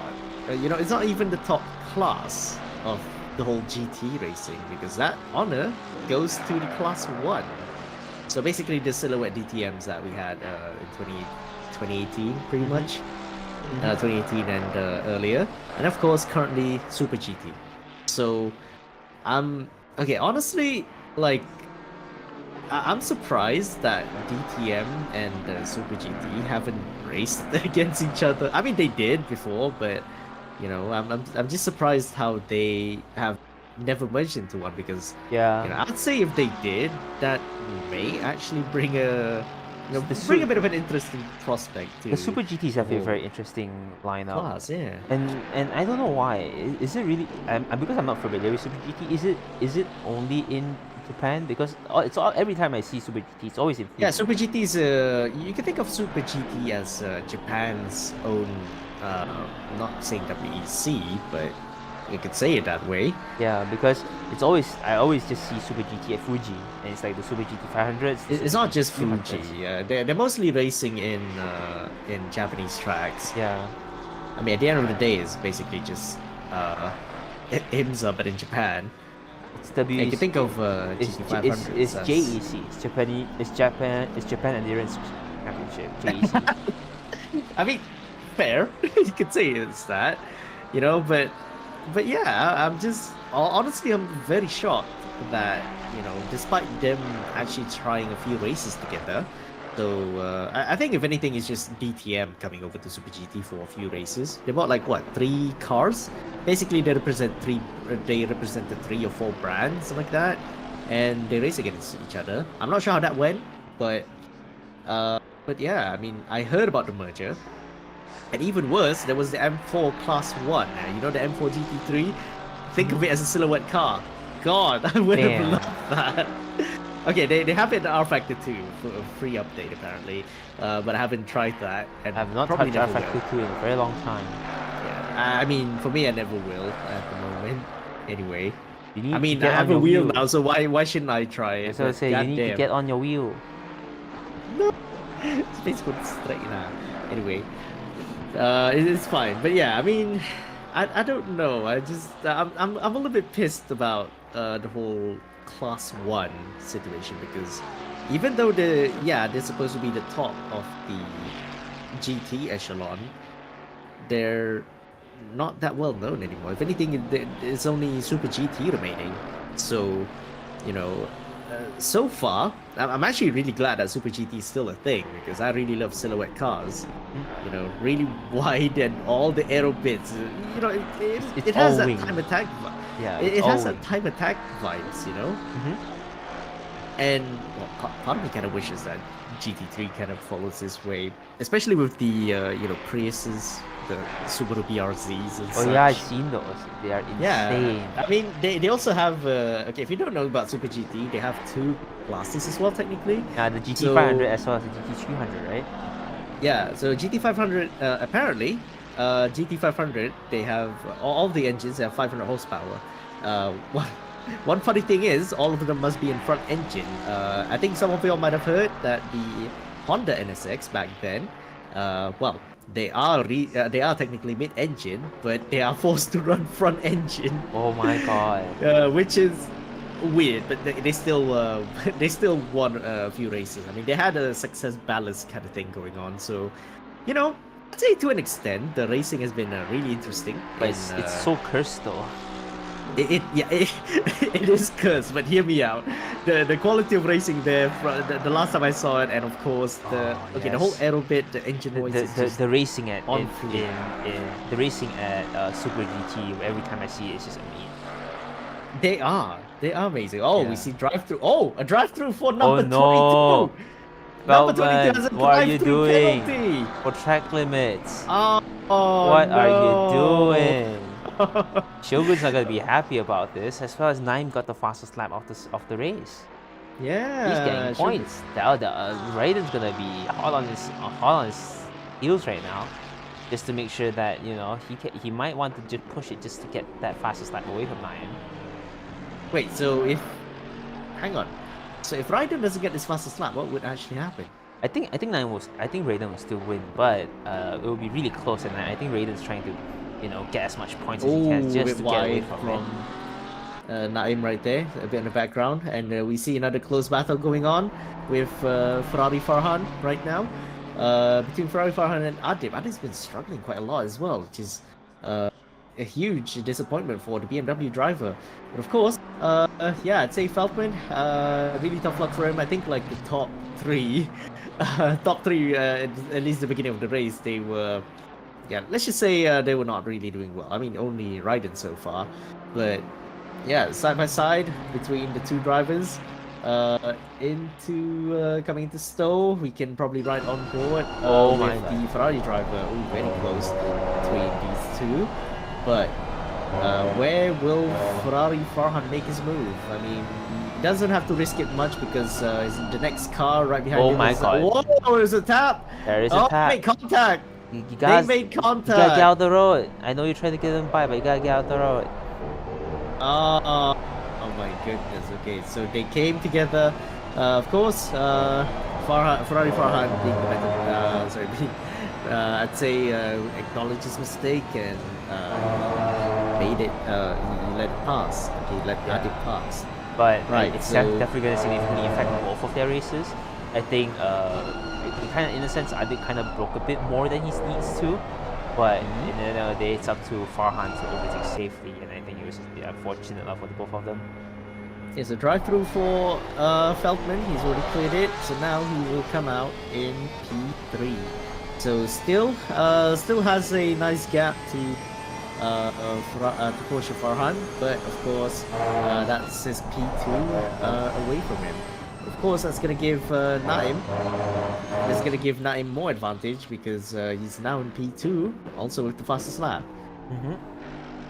I think that Showen's gonna be cristing up and down, just for the fact that he can't get it easy today. He thought he was gonna get it easy earlier in the race when Naim was P6, but as the race goes by, we slowly saw Naim slowly clawing his way back. And now with 10 minutes remaining into the race, Naim's already in P2. I don't think he's going to catch Raiden though, 14-second gap. Do you think he's going to catch him? No. Because we have less than 9 minutes before the race ends. True. You know, so a lot has, I would say a lot of this has happened. We actually held the record now for the longest podcast that we had before an incident. Right, so we've been talking about the podcast. It has been chill. You know? Yeah, it has been really chill. You know, finally we get to talk a lot about the podcast. But yeah, I think we still have a bit of time to settle in a bit. So we were on the topic of Super GT as we speak. So yeah, I'd say a bit of an intro. Super GT for dummies. Basically, GT500 is the top class. They run silhouette cars. If you know DTM, they're basically the Japanese DTMs. But yeah, still running strong, and of course they are what they call class 1s.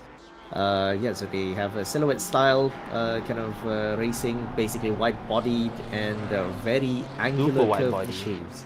Oh yeah. So now they're actually now they're actually running what? Okay, so Nissan's running the Z, Toyota's running the Supra, the Mark V Supra, and Honda.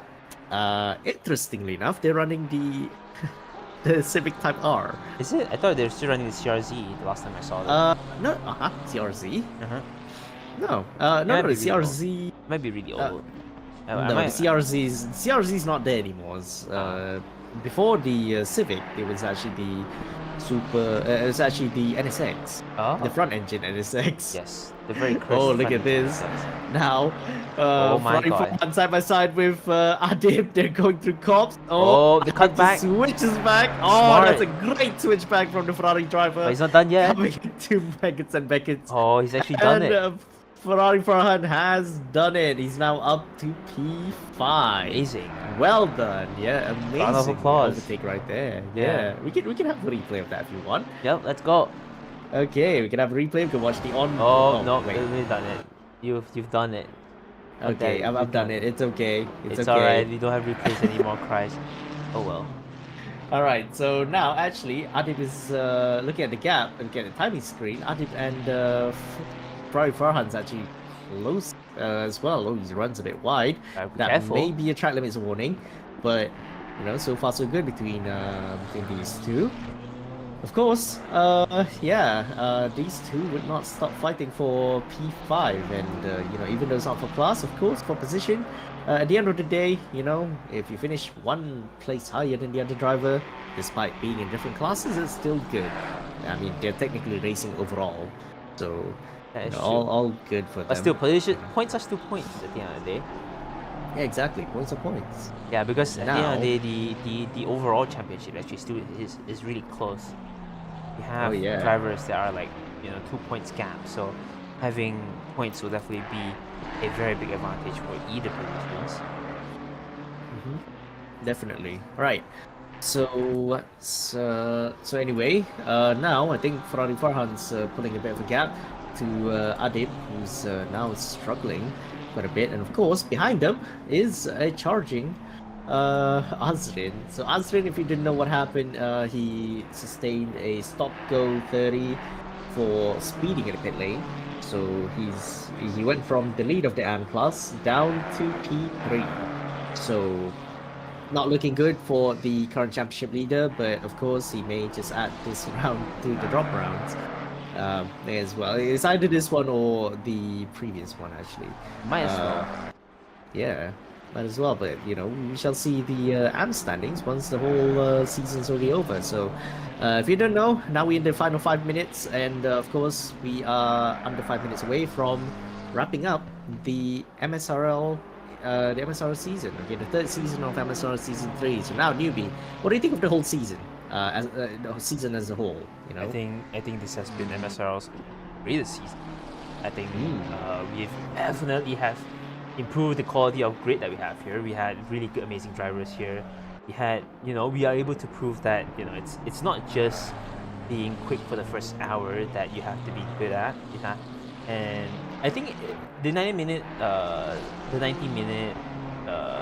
race format that we have is definitely a good thing. It has shown through the world that as much as you are quick at sprints, you need to have some sort of endurance elements in here to be able to survive here. And it has definitely awarded experienced drivers like Naim and Shogun.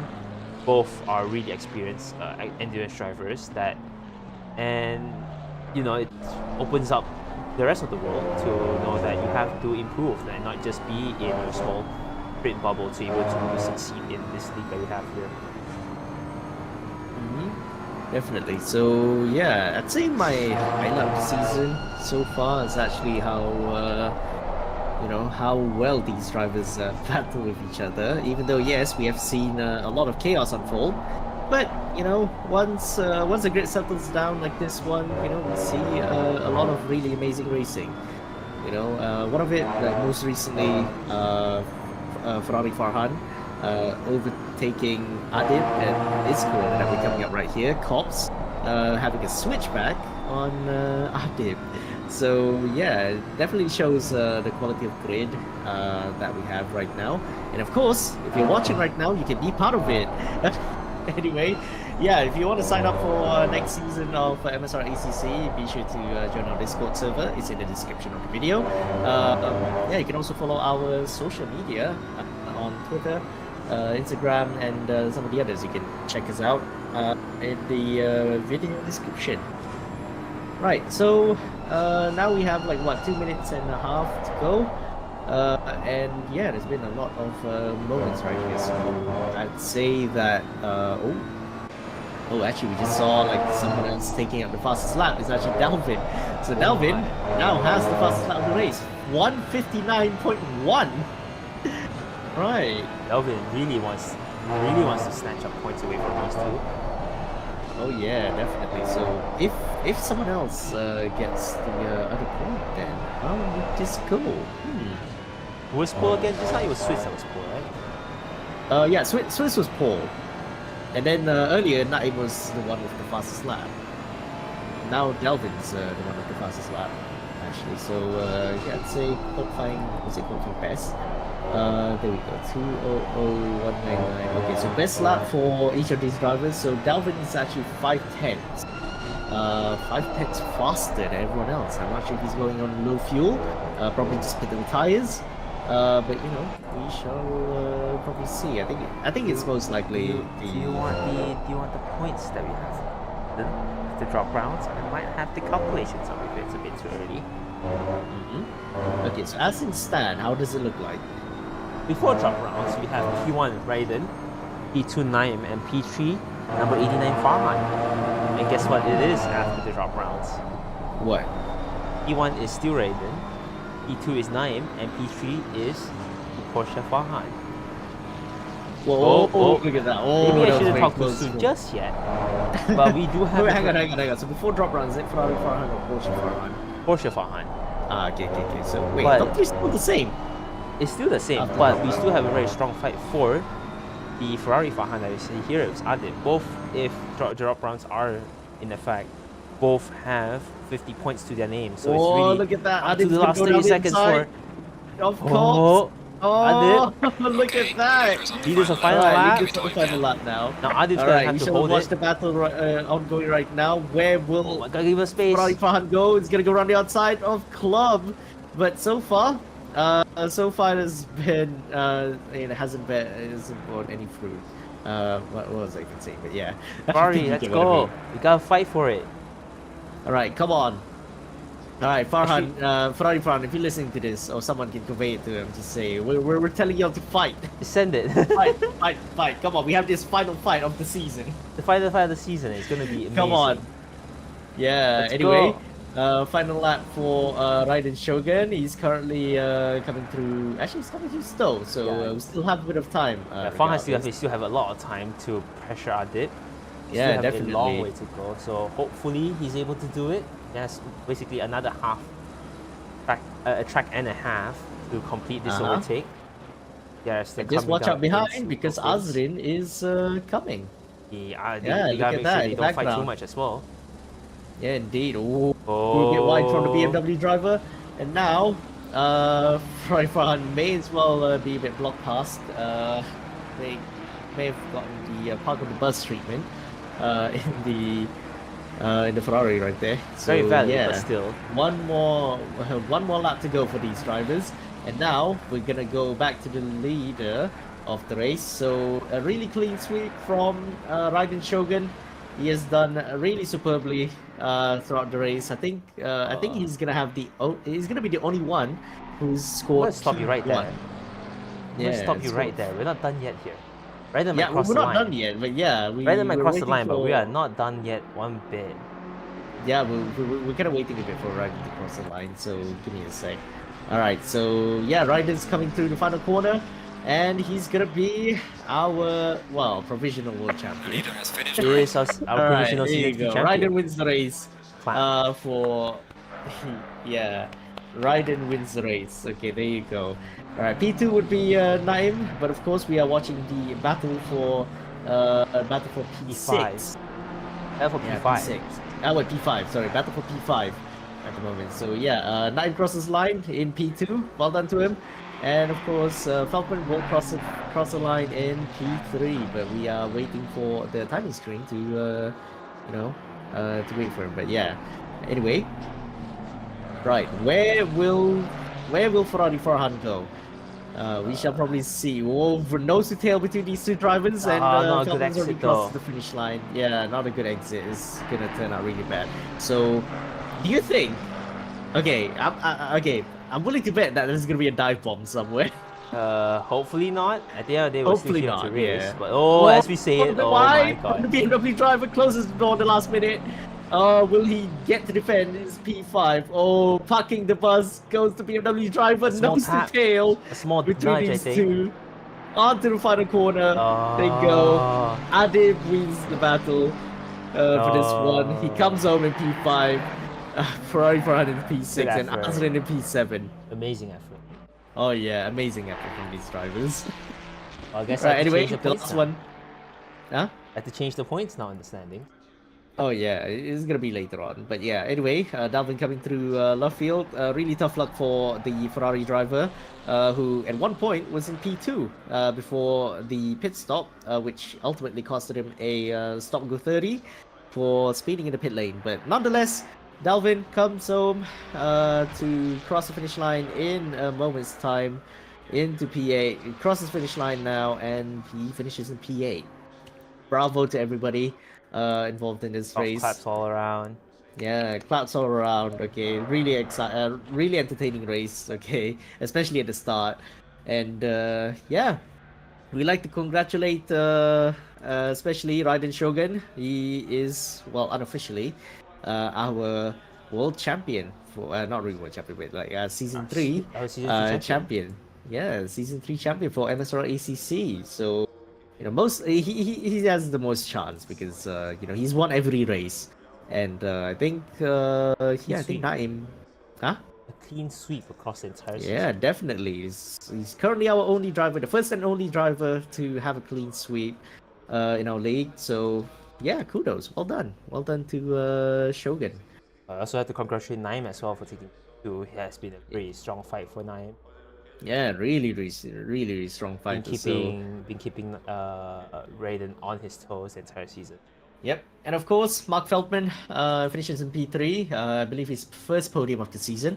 And yeah, even though could have had more chances to battle with Raiden Shogun, he qualified on pole, but it's okay. All right, really brave effort from the Porsche driver, and yeah, all is well. So we like to congratulate everyone else for finishing the whole season. And of course, to you all who's watching the live stream right now, all right, we hope you all enjoyed the whole season. All right, thank you so much, Zanoob, for being with us for the whole season. You're also modding our chat as well. Yeah, Raiden Shogun. Yeah, Raiden. Yeah, Raiden's most likely he will get the driver's title for this one. Okay, and yeah, actually speaking of which, AM class. Okay, so AM class most likely would be going to Porsche Farhan. Alright, what number is it? The number 89. Yeah, the number 89. So might be, but we have to double confirm it. Yeah, we're gonna have to double confirm. Everyone has to get their drop rounds in, and we will recalculate the points, and we shall publish the official results in our in our socials and of course our Discord server. So if you want to be a part of our league, you can always go to our Discord server. Link is down in the description. All right, and of course you can go and follow us on our on our Twitch channels, Newbie and Newbie Kings, twitch.tv/Newbie Kings, and myself, Psycho Kaiser. You can follow me on twitch.tv/Psycho Kaiser. Yeah, it's been an amazing time to have you around. Yep, definitely. Though I am not sure if I'll be appearing more or less because we'll see. We'll see about that. But at the end of the day, it still has been an amazing season with you. It's good to have you around with me to be commentating this time around. And it's unfortunate that Pav could not be here with us at the season ender, but it has been amazing to be commentating with both of you. Indeed, it has been an honor as well. Yeah, but until then, this is MSRL. This is our final round for the season. Hopefully in the future we get more commentaries, but I'd like to thank every viewer that has been here with us the entire season. It has been amazing to be my first commentary. I think as well as a lot of our commentators' first commentaries for this season. And yeah, hopefully we get more feedback. We'll try to improve ourselves in the future. But other than that, it has been an awesome night. Thanks everyone for coming by. If you do like to join us, Discord link is again in the description below. But yeah, other than that, it's me, Newbie, signing off, as well as Psycho. And we'll see you guys next time in the new season. All right, goodbye everybody.